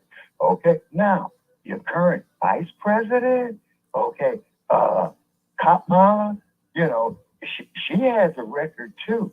Now, Kamala was involved in an affair with the former mayor of San Francisco by the name of Willie Brown. He was 60 and she was 30. Okay, so she became the district attorney of San Francisco County.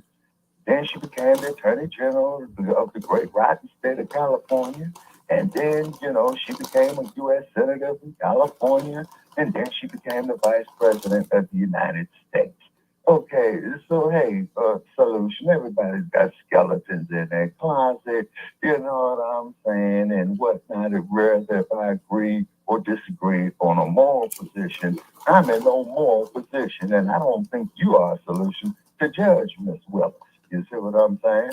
If Miss Willis got caught up, she got caught up, okay? But that's a situation with her and her male friend or what Well, have you. Shabaka, look, you're right about that. I'm not her judge. I'm an observer, and this is a public issue, and so I'm just doing it. And what I see, I guarantee you, I can guarantee you a couple of things, and I'm not a betting man. Number one, Miss Willis will be removed from this case. Number two, Miss Willis will probably go to jail. Probably. Well, I certainly hope not. At worst, hope. Well, you have to look into it and look at what has actually happened. I've listened to law professors comment on what has occurred, what has transpired, and just looking at it, I know a little bit about government contracts, and this is fraudulent. If what is alleged that she has done is the case, she has committed fraud. She has committed a felony, actually. Okay. Several felonies. Okay. But we'll see. But you're right. I'm not just saying I'm her judge. I know I'm not her judge, but I am an observer of what's going on and what's coming out. And so I'm just saying, when you're prosecuting someone on the level that she was or is, that you have to have clean hands. You can't go into this with dirty hands. And look at it this way, Shabaka. Look at it this way. If she was prosecuting you or someone that you love, but let's just start with you. She's prosecuting you. This is a fight. This is adversarial to the nth degree. You're going to use every tool you have. And if you come across information like, you know, she's giving contracts to her lover and then benefiting from that contract, aren't you going to bring that forth if you're being prosecuted by this person? Okay, but solution. No. Answer that before you go on. I just want to get clarity. Okay, look at Donald Trump. Look at Trump's business records of all the corruption. I got it. And we'll deal with that too. Me on that. Yeah. But if you were being prosecuted, wouldn't you divulge this information? That's my question. Okay, now I'm not. This is right up Brother Che's line of work. The only thing I can say, you can't have her recused off the case. You know, if she has prosecuted you on that. Okay, right. And on that there, Brother Che, I would have to ask, you know, for your knowledge on that there, as far as the criminal justice system is concerned, sir. For once, I actually agree with Solution. She could easily be removed from this case and disbarred and face criminal time. This has thrown into the public sector, and now it's become a conflict of interest. And it's going to be up to the Georgia board. Okay, now there you go, Solution right there. You know, because Brother Che has more knowledge in this field of what you're speaking of than I do. And I would be a complete fucking idiot to pretend that I do have as much knowledge as she does on the criminal justice system. And I'm not going to put myself out there like no idiot. You know what I'm saying? Because I'm in the twilight years of my life, and they have stated that there is no fool like an old fool, and I refuse to be a fool. Right. That's why I halfway went to school. You say, okay, but Solution. Okay, getting back to the reparations. Okay, you say that we don't deserve it. Okay, which is an insult, you know, to all of our dead ancestors that worked from sun up to sundown. Wait a minute, you're confusing me with someone else. Oh, okay. I think you're confusing. I never said what you just said. I said. Okay, hold on, Solution. Let me check my notes now. Okay, yeah, that's something with Sarge and Joe Gibson. Okay, all right. I'll listen to you, but yeah, you got to quote me correctly. Okay, I understand. Okay, all right. Now, as far as I am concerned, supposedly we're supposed to have freedom of speech right here. Right. Now, this hypocritical document called the United States Constitution, and I believe that Dr. Huey Percy Newton had used this here to exercise his Second Amendment right in California, protecting Black people from police brutality, okay, in Oakland. All right. Huey had personal issues that still does not take away from his contribution to our history. You see what I mean? Okay. But they said that this man here was a domestic terrorist, and then you had a pervert, cross-dresser, and a transvestite. I think this dude's name, man, was John Edgar Hoover. Yes, John Edgar Hoover, yeah, who sat there and declared the Black Panther Party public enemy #1, and he's putting them in the categories of Babyface Nelson, Al Capone, John Dillinger, Ma Barker, because they had a place called The Rock that sits in the middle of San Francisco Bay. You might have heard the name of it. It's called Alcatraz. So what's up with that? I can't hear you, so. Whereas Shabaka, you're probably right with what you've set up, but what do you ask? What's the gist of your question? The gist of my question, the gist of what we're trying to prove here, man, that's Black Power Radio. And here, Shabaka'S Blacc Experience Enhanced is the hypocrisy. Now, I'm going to quote something from history on you there, Solution. This is a little bit before your time. Oh, wait a minute. Before you go on, I heard you mention J. Edgar Hoover, right? J. Edgar Hoover was a crook. J. Edgar Hoover was a crook. I've seen a number of documentaries. Yes, let me just say this just briefly. What J. Edgar Hoover did is he blackmailed everybody. He was a librarian, right? So he kept meticulous records on everybody. And that's the reason no one could really come after him is because he had the goods on them. Right, yeah, presidents were afraid of him. You see what I'm saying? He was a very corrupt guy. Oh, yeah. Yeah, he was a very corrupt guy from what I understand, but go ahead. Okay, now, Robert F. Kennedy Sr., okay, who was the Attorney General under his brother, who was the President, J. 90 seconds. Told J. Edgar Hoover, he says, not only is it wrong what you're doing, Mr. Hoover, it is dangerous. Now, Shabaka, we're about to go into overtime. Don't nobody hang up. Okay. Yeah, please don't nobody hang up. We are in overtime. Please keep everybody locked in. Now, Robert F. Kennedy Sr., that is, okay, had went to J. Edgar Hoover and told him what you was doing is morally wrong. A man you have 60 seconds. Okay. But at the same token, to show you the hypocrisy of it, is that Robert F. Kennedy approved of the wiretaps on Dr. Martin Luther King, the Black Panthers, the Weathermen, Abby Hoffman, Jane Fonda, and the list goes on and on and on. Oh, and then too, a woman by the name of Jean Seberg. Okay, and in case don't nobody know who Jean Seberg was, she was an actress in the late 1960s, and she was involved with members of the Black Panther Party. Okay, and then Miss Seberg came up dead with her body stuffed in her trunk of a car over 10 seconds. Correct me if I'm wrong on that. And what happened? You see, so look at the hypocrisy on that. You see what I mean? And then too, when the heavyweight champion, exercised his right that the U.S. Supreme Court surprisingly held up, is that he was a conscientious objector, to the war in Vietnam. To quote the words of the former heavyweight champion, ain't no Big Kong ever called me a nigga. Ain't no Big Kong ever bombed my church. Ain't no Big Kong came and lynched and raped our babies. The white man is my enemy. And the only reason I'm saying that on Blog Talk, because I posted the heavyweight champions comments up on there, and may he rest in power. They gave me a 30-day suspension. And Facebook, with his hypocrisy, this is hate speech. But when white supremacists come up there calling me every kind of nigga, this, that, the other, I go report the shit. Oh, they didn't violate community standards. So this is why I say fuck Mark Zuckerberg. Okay, man, then. Shabaka, we are now in overtime.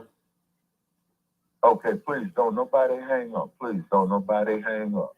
You see, so, you know, so what it is with these Democrats and these reptilian solutions, they're two sides of the same coin. Republican. You called the Republican with the three K. Yes, sir. Oh, absolutely, Dynamite. Yeah, absolutely on that Dynamite Black Light. You know what I'm saying? And then the whole part about it is that when we as a people, you know, talk about reparations, talk about justice, we talk about loving ourselves, you see what I'm saying? You know, you get brain dead Negroes like Bianchi. Oh, I'm an American. And I would love for Bianchi to go to the city of Los Angeles, you know what I'm saying, and drive through LA and get racially profiled. And after they give him the, how should we say, the royal treatment as in Rodney King, you know what I'm saying? I wonder what he would say on that. You see what I mean? And what is your opinions on that there, Joe Gibson? Well, but you know, most of this media and a lot of the reports that we read are just false. You know, you have to dig deep to get to the truth. And, you know, really, I mean, a lot of these, I mean, where are you getting these references from? I mean, there's a lot of this stuff that you're quoting firsthand knowledge that you've experienced, or is it something that you read or studied through someplace else that's pushing the narrative? Both. Okay, no, both. Because I grew up in the city of Los Angeles, Joe. And when I was 19 years old, I got stopped by the Hollywood division of the LAPD, not the Hollywood Police Department, because Hollywood is a section of the city of Los Angeles. Okay, I got pulled over by crash officers, and one of them leveled a 9mm to the back of my head and cocked it. I heard the click. He says, nigga, if you move 1 inch, I will blow your brains out all the way from here to Imperial Highway. Joe, do you know how far Imperial Highway is, man, from Hollywood Boulevard in Los Angeles? All right. Well, okay, so that experience happened to you. Okay, that's the truth. Okay, I'll take it as truth. But what about me? What happens if I got beat up by police? What's that mean? What's that mean for me then? Am I in the same boat as you? Oh, no. What happened is, Joe, is that you will file a complaint, get you an attorney, and they will pay you off real fast. You know what I'm saying? They'll pay you off real fast. That's not 100% accurate now. Come on now. You know that's not true. You know. No, it is true, Joe. More whites have been gunned down by the police than blacks and murdered by the police. Okay. If you look at the numbers. Okay. Joe. I don't believe you. Joe, even if that was true, man, some information. Hold on, Shabaka. Let me answer that question for him. Even if that was true, it's still supposedly more white people in this country than it is anybody else. Correct, Joe? Yes, that is correct. Okay, so I see what Brother Cherry's going on. He's using the law of mathematics. And keep in mind, Joe, in the city of Los Angeles, black people only make up less than 19% of the population. But however, in the California Why state should anybody be killed, though? Why should anybody be murdered by the police? Well, Joe, as you know, and you and I have had this debate on my show, on your show, and various other shows, and Sarge, you know what I'm saying? That's why we're charging Sarge with AWOL, because he likes to read. Read a book, Joe, called Chief, and the author of it is by a dead bastard, and may he rest in piss, by the name of Daryl Francis Gates, who was an avid racist. And he was a disciple of a racist police chief by the name of William H. Park. Okay, welcome back, Chief. We're in overtime, y'all, so we want to start moving toward our closing statements before they pull the plug on the broadcast. Okay, and also too, Brother Che, do we have any hate mail in our chat room? Check. I didn't think the chat room was open. Okay. Yeah, Okay. I don't see So we don't have anybody any in there. hate mail yet. Okay. All righty. Okay. All righty. What the joke is that the gentleman I spoke to last time that's getting on the ballot and was gonna go along. Yeah, North Carolina. Yeah, North Carolina, yeah. Will be in support of the hate crime bill with us, right, sir? Yes, sir. The anti-black hate crime bill, you know? Yeah. Yes. Okay. It should go right along with the lynching. It could go right along with the lynching. Matter of fact, you could push both points at the same time. And I got the Shaky Mom Akbar on the line with us as well. He was at the mic, but he's black now. They would call us on the third. That's why I wasn't know you here. Okay. All right. Come on. Always. Okay, Imam. Okay, drop knowledge. You know, we're not looking closing comments. In light of part of the discussion, brothers and sisters, if you're there,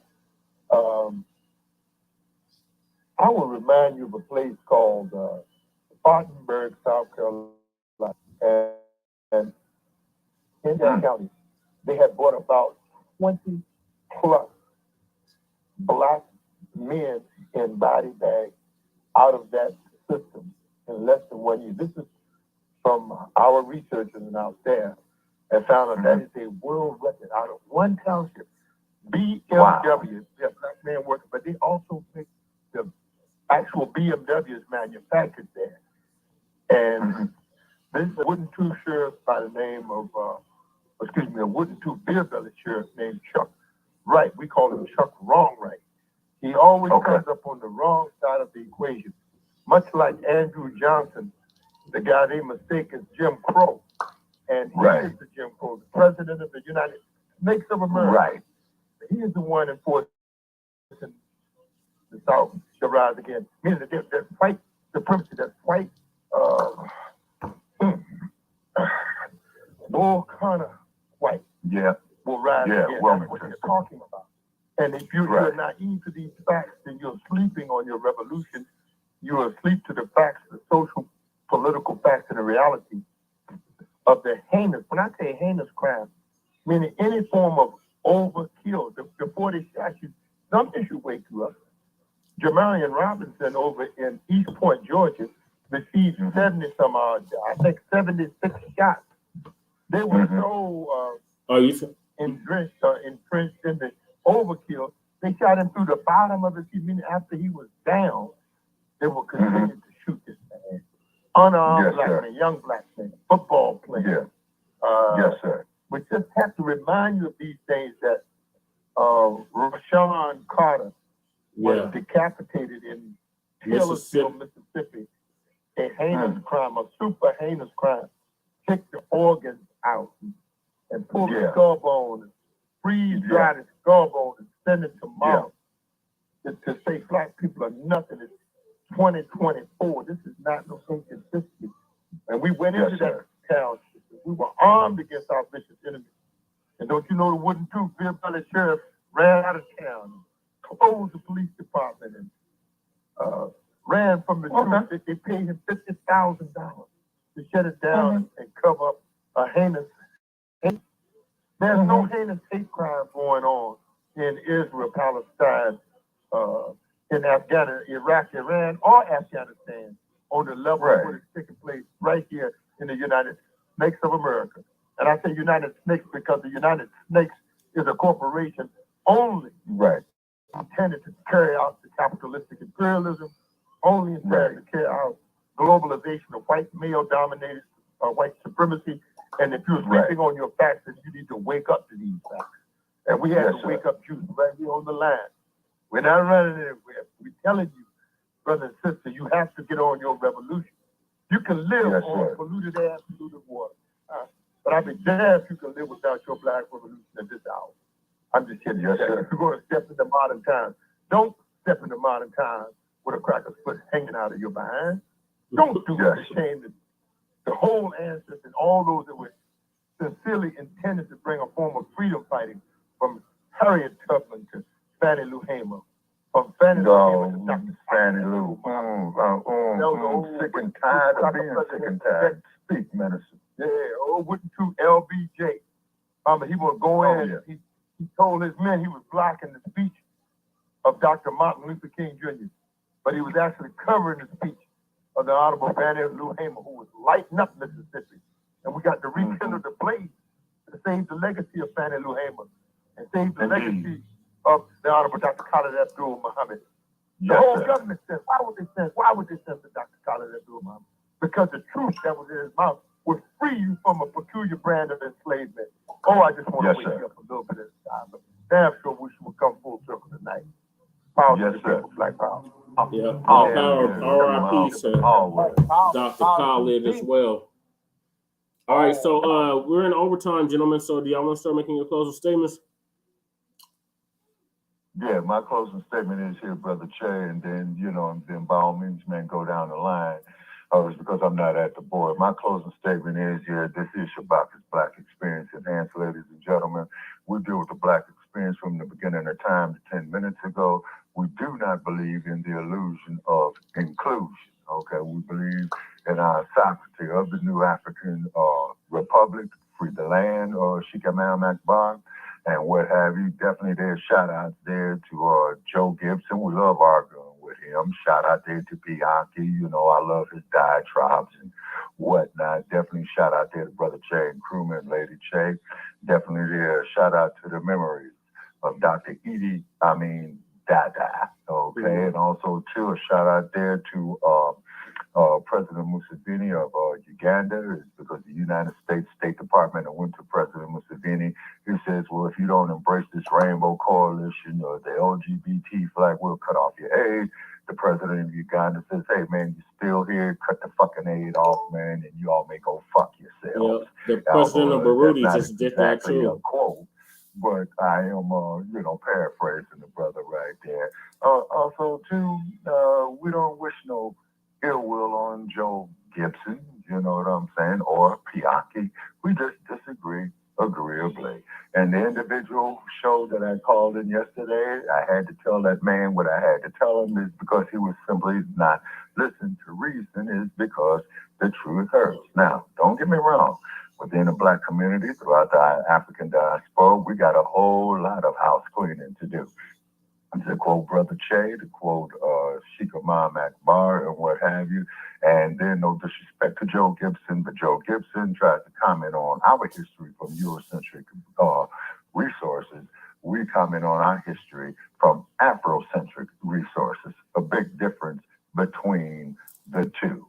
And then, Sarge, if you out there, man, you know what I'm saying? We are charging you with desertion, Sarge. We need your controversy, you know what I'm saying? Because one thing about Sarge, he's got me reading these books right here, you know what I'm saying? And that's for real. And then, of course, a shout out to the spirit of the one and only Mr. Frederick Douglass. He was the product of a rape and slave trading pedophile that violated his mother. The same slave master had beat Mr. Douglass with a whip. Mr. Douglass took the whoop and whooped his ass royally, as rightfully so. And he had to get up out of the state of Maryland, and he went up there and stowawayed on a ship. And also, too, Mr. Freddie D, he did wind up in San Francisco, where he had his own newspaper office. You know what I'm saying? The man was educated, and he was happy. And then also, too, protect our Black girls. Our Black girls have a right not to be violated. Also, too, what happened to those little babies that was taken out of the arms of their mothers, and their mother and father never saw them again? So more power to their spirits and rest in power. Also, too, Governor DePantis, okay, your state needs some serious housework because there were 200 unmarked bodies that were discovered at McNeil Air Force Base. You don't address that. Who knows, Governor DePantis? That's why you hate critical race theory so much, is because it brings you face to face with yourself. And if you're going to have any type of quote-unquote racial healing, which I doubt in my lifetime, you got to have these unpleasant conversations, to quote Dr. Claude Anderson, and which you was right. And any of you migrants out there, you know what I'm saying? If you are Eurocentric deceit, and from what I understand, based on what Brother Che was stating, is that they knocking on the doors asking people for money. you knock on my fucking door, I'm going to treat it as a home invasion. Okay? And that there's my closing comments right there, Brother Shay. Please check us out, sir. All right, thank you, Shabaka. Black Power. Always. Solution, do you want to give your closing statement?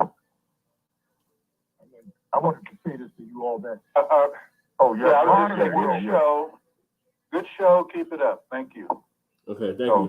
Let the amount the modern world operates on the invention of black men, were the black smiths and the silver smiths and the man that comes eventually with the cotton gin and the real McCoy and the heat ventilation and air conditioning and the steam engine and the steam iron and the iron board and the back side, the front side of HVAC, heating, ventilation, and air conditioning. I'm just here to tell what you brothers, we made those men under due arrest while Cracker standing there telling you that you're the dullest crown in the box and you're actually the brightest crown in the box. We never got paid on those inventions. The proof and pudding is in Westinghouse and General Electric and all of those corporations that form on the backside of black men and own our scientists. Don't forget that, brother and sister. Our scientists have had it all the time. But we have not been using we have been standing on the shoulder blades of our scientists, declaring the victory before our scientists, and demanding reparations from the inventions and the patents of our scientists because we just have been deluded away from the truth. You cling too heavily to the earth when you should be stand up, and you should stand up for your rights and you fight back. Don't give up. Sir. That's right. In the right fight, the right time. Nobody be delusional at this hour. I just want to shake that delusion out of this hour of Shabaka'S finest. And I'm here to tell you, we come on Black Power Radio every Sunday and Monday. And we give you more. We can listen to your Black Power Radio 4. And I'll be damned if we ain't the most informative radio talk show on the goddamn internet. And I'm just saying to you, brothers and sisters, we shake, wake it, and we keep it live. You got to get up on a Sunday, make it 100. We got to keep it on a G today. You got to go 100,000, 100,000, 100%. To get a movement, you need 100%. To produce the movement that's necessary to be competitive at this hour, you must have black power. You must have black revolution. When they scorched Adam Clayton Powell with a boot in them, they scorched his behind on the rug, booting him out of the Congress. He went straight to the University of, Los Angeles, UCLA. UCLA, yes, sir. His speech was called Black Power and Black Revolution. I wish he'd get something from Adam Clayton Powell. Because he said, we must have black, what you have stolen from us. When we get it, we'll have our self-respect. We'll have our dignity. But for the first time, we'll have our integrity. And that's what we need today, our integrity. Because, of course, we don't want any more than what you have. But I think we want any less than what you have. Power to the people. Power.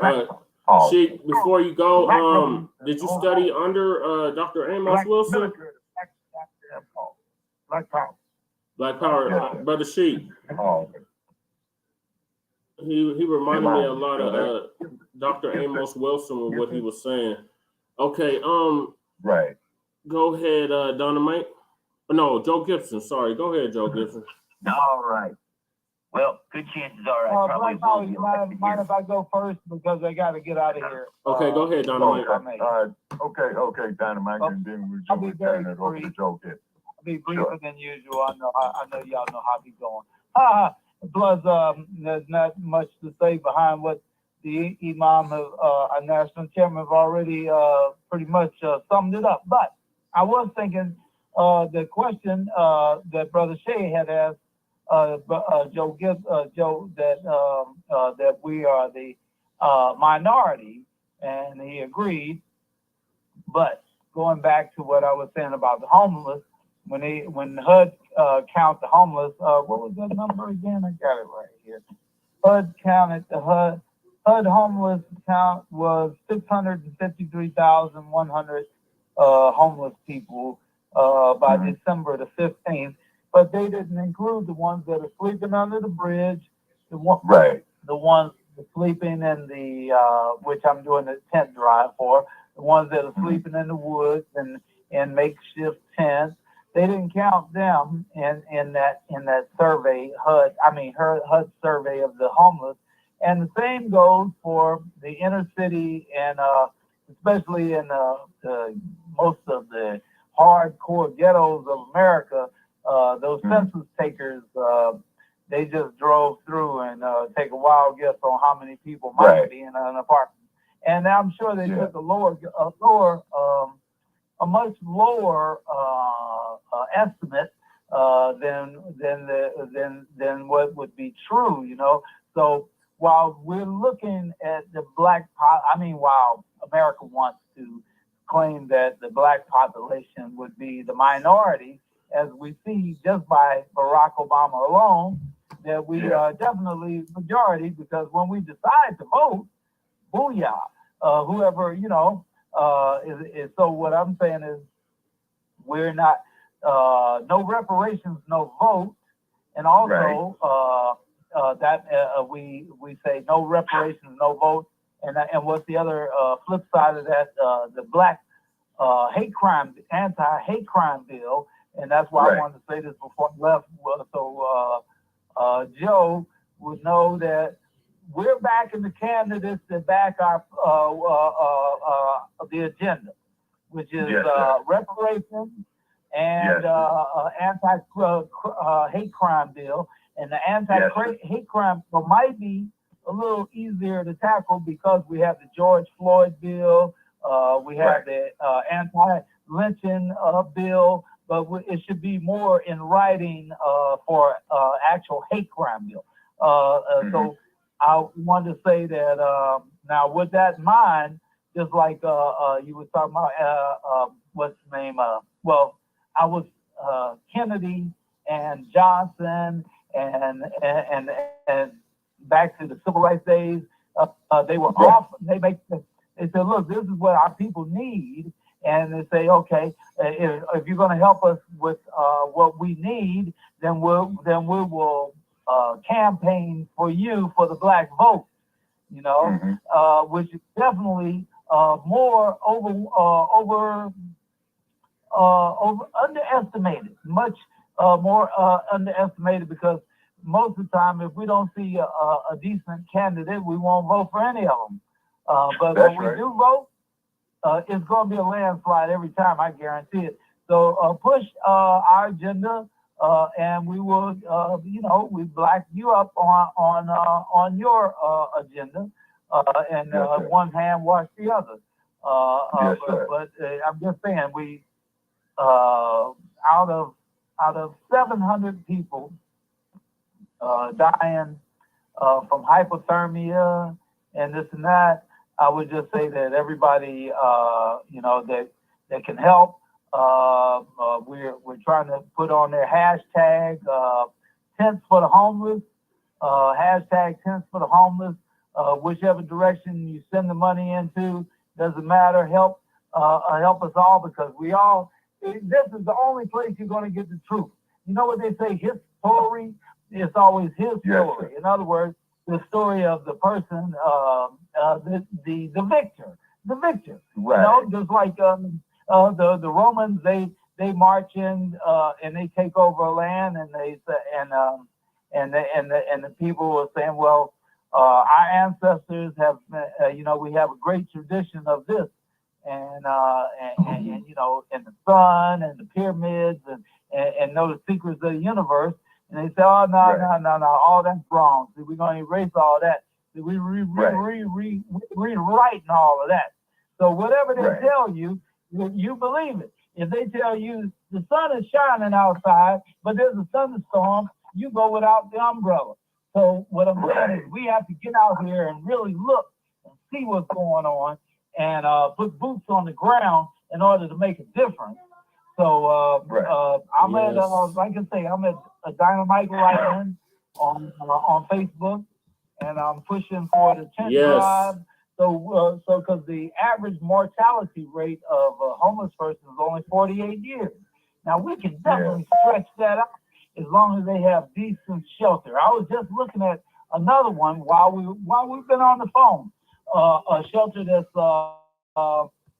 And maybe you can shoot my $ thing over to Joe Gibson. Maybe you can help out on that, and we'll definitely be backing you up on your thing too. So and that's on Dynamite Lightning on Facebook if you want to look it up. But what I'm trying to say is out of 48 people, out of 48 years, the tent I was just looking at cost $1,200. It's inflatable, right? And it even has rooms in it. It's supposed to be 4 people. Now I can look at it until I can see 2 rooms. Looks like it has a front also, you know. So I'm just saying, a lot of people are living. Sir, so you understand where, because I know Shabaka already knows, but to you, Mr. Gibson, that if you go behind some of these shopping centers and stuff, and especially in the rural areas and the mountains and stuff like that, you'll find a lot of people living in woods, you know, and maybe and with nowhere to go, and we need to allocate some of that land, some of that empty land, so it can be for them, and we can actually put up tents. With the government's assistance, or at least not participation, without at least their permission. That's what the word I'm looking for. We need, because some of those empty spots, as soon as people get comfortable, you'll have the police coming out there kicking them off the land. So I would say as long as they keep it tidy and clean, or even if we send a cleanup crew out there to make sure it stays that way, that's something that I would definitely be pushing for on the campaign trail. And look on my page, Dynamite Lightning, throw something on that contribution as well, and see what we can do as far as, like I say, I would back the candidates that back no reparations and the anti-hate crime bill. It doesn't matter if they're in office or not, because remember, the person that's standing across from Muhammad Ali, they kept calling him Cassius Clay. They might have said, well, he's obviously the winner. Back in them days, you know, they say he's obviously going to be the winner. Well, I wouldn't bet on him. I bet on Ali. And then just like Mike Tyson, when he was up and coming and wasn't the champ, you know, and, or even better, because you mentioned him earlier, Muhammad Ali, when he was fighting Sonny Liston for the first time, you know, everybody would have bet, they would have went to Sonny Liston as say he's already in power, like Biden, Sleepy Joe, and say, well, let's make a deal with Sleepy Joe over here, talking about Sonny Liston, you know. But see, Ali just jumped in the ring, and that might be Kamala. Not Kamala. I don't know why I'm thinking about her, but yeah, it could be her. But I'm just saying, we need to make this offer across the board and see who outbids who on it, and that will be the winner of the primary, whether it's a Democrat, Republican, or Independent. And what are you, sir? Before I leave, are you a Democrat? He's independent. Or independent, even better, because we don't really want to rock with the Democrats or the Republican clan. Right. But I think he's running as a Republican. The voice of the people, and I'm gonna chime out on that. But I just want to put that out there, and the plea for the homeless, for the tent, because like I say, if it says 48 years a life expectancy, well, I'm one of them people who say, you know what? Then we're gonna change that. We're gonna change that. As a matter of fact, I heard the gentleman earlier saying about the Bible saying 7 years, whatever, 3/4 or whatever. See, but it also says that you added on to them years by doing certain things, and added on to those years by doing certain work. You know, just like you have had people that live all the way up in the hundreds and stuff like that, because they have done certain works and because they've lived certain way lifestyles and eat certain ways. You know what I mean? Yeah. So don't count it less than 100. All right, Black Power, Black Power, Dynamite. Thank you. And this Black Lightning, the revolutionary voice of the people. Yes, sir. Yes, sir. You know you're welcome anytime. Thank you so very much. Black Lightning, you know what I'm saying? Definitely respect to the imam. Okay. Inclusion, your closing comments, sir. Black Power. Black Power. Oh, can y'all say the word one time? I am a black revolutionary. Oh, Black revolutionary. Revolutionary, yes, sir. A Black revolutionary. I am a Black revolutionary. Go ahead, Solution. Black Panther and a Black revolutionary. Yes, Black sir. Power. Black Power. Yeah, in the spirit of Fred Hampton and Mr. John. Oh, I think Solution already gave us closing. That's all me, Shabaka. Oh, okay, my bad. Thank you. So yeah, thank y'all. Y'all have a good night. Thanks again. I appreciate you. Yes, sir. Black Power. Okay. All right. You call Black Kennedy, Mom. Yes. Okay, Brother Jay. Yeah, so thank y'all for tuning in to this regularly scheduled Shabaka'S Blacc Experience Enhanced Season 8. We're in our 8th season, Episode 5 of Shabaka'S Blacc Experience Enhanced. We had a very in-depth discussion tonight about a current unstable political climate in regards to Black people in America and in the diaspora. And the air date of this program was January 23rd, 2024. Make sure y'all check us out this Friday for Grand Rising with Shabaka and the Chase at 8 a.m. Pacific, 9 a.m.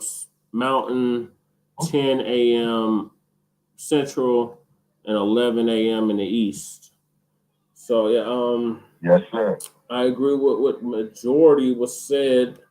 There was just one thing that Sheikh Akbar and Dynamite had left out about the reparations or the Black agenda, and that is an end to qualified immunity.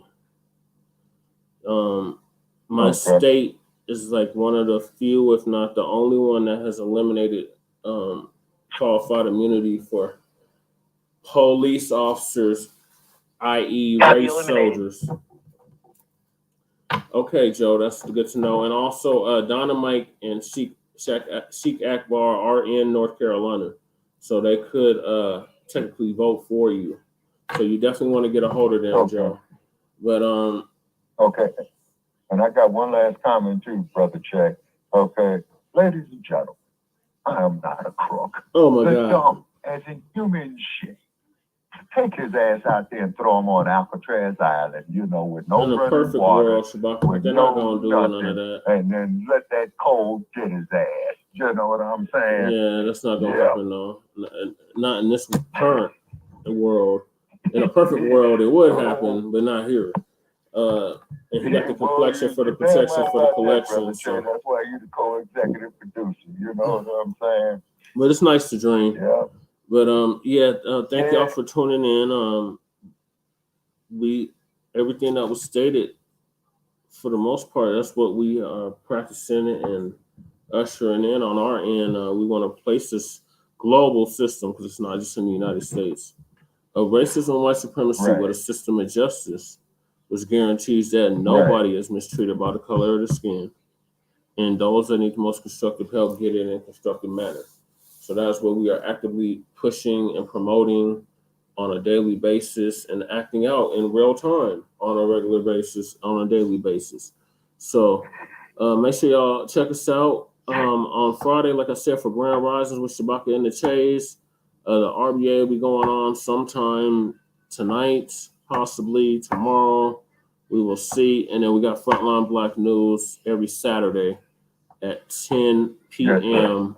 Mountain, 9 p.m.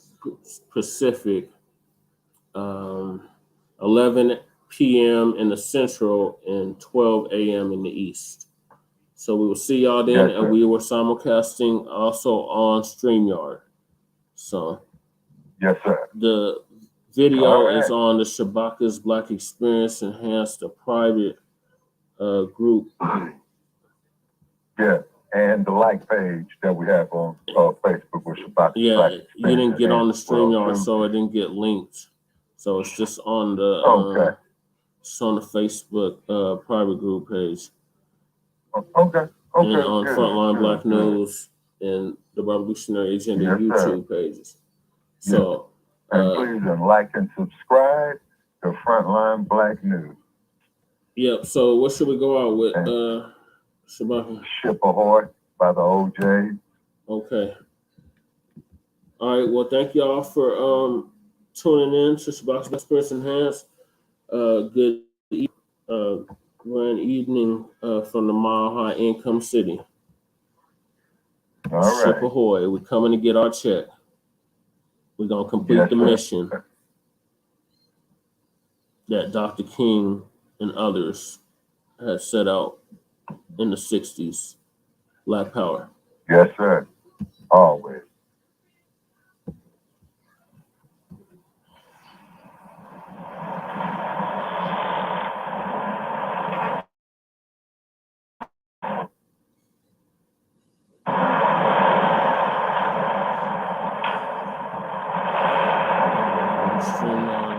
Thank y'all for tuning in and whoever tunes in.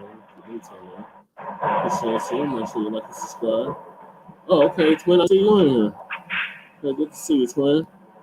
I'm about to end this, so we will see you later on the RBA. Yeah, it most likely be the RBA, so stay tuned for that, Twin. Peace.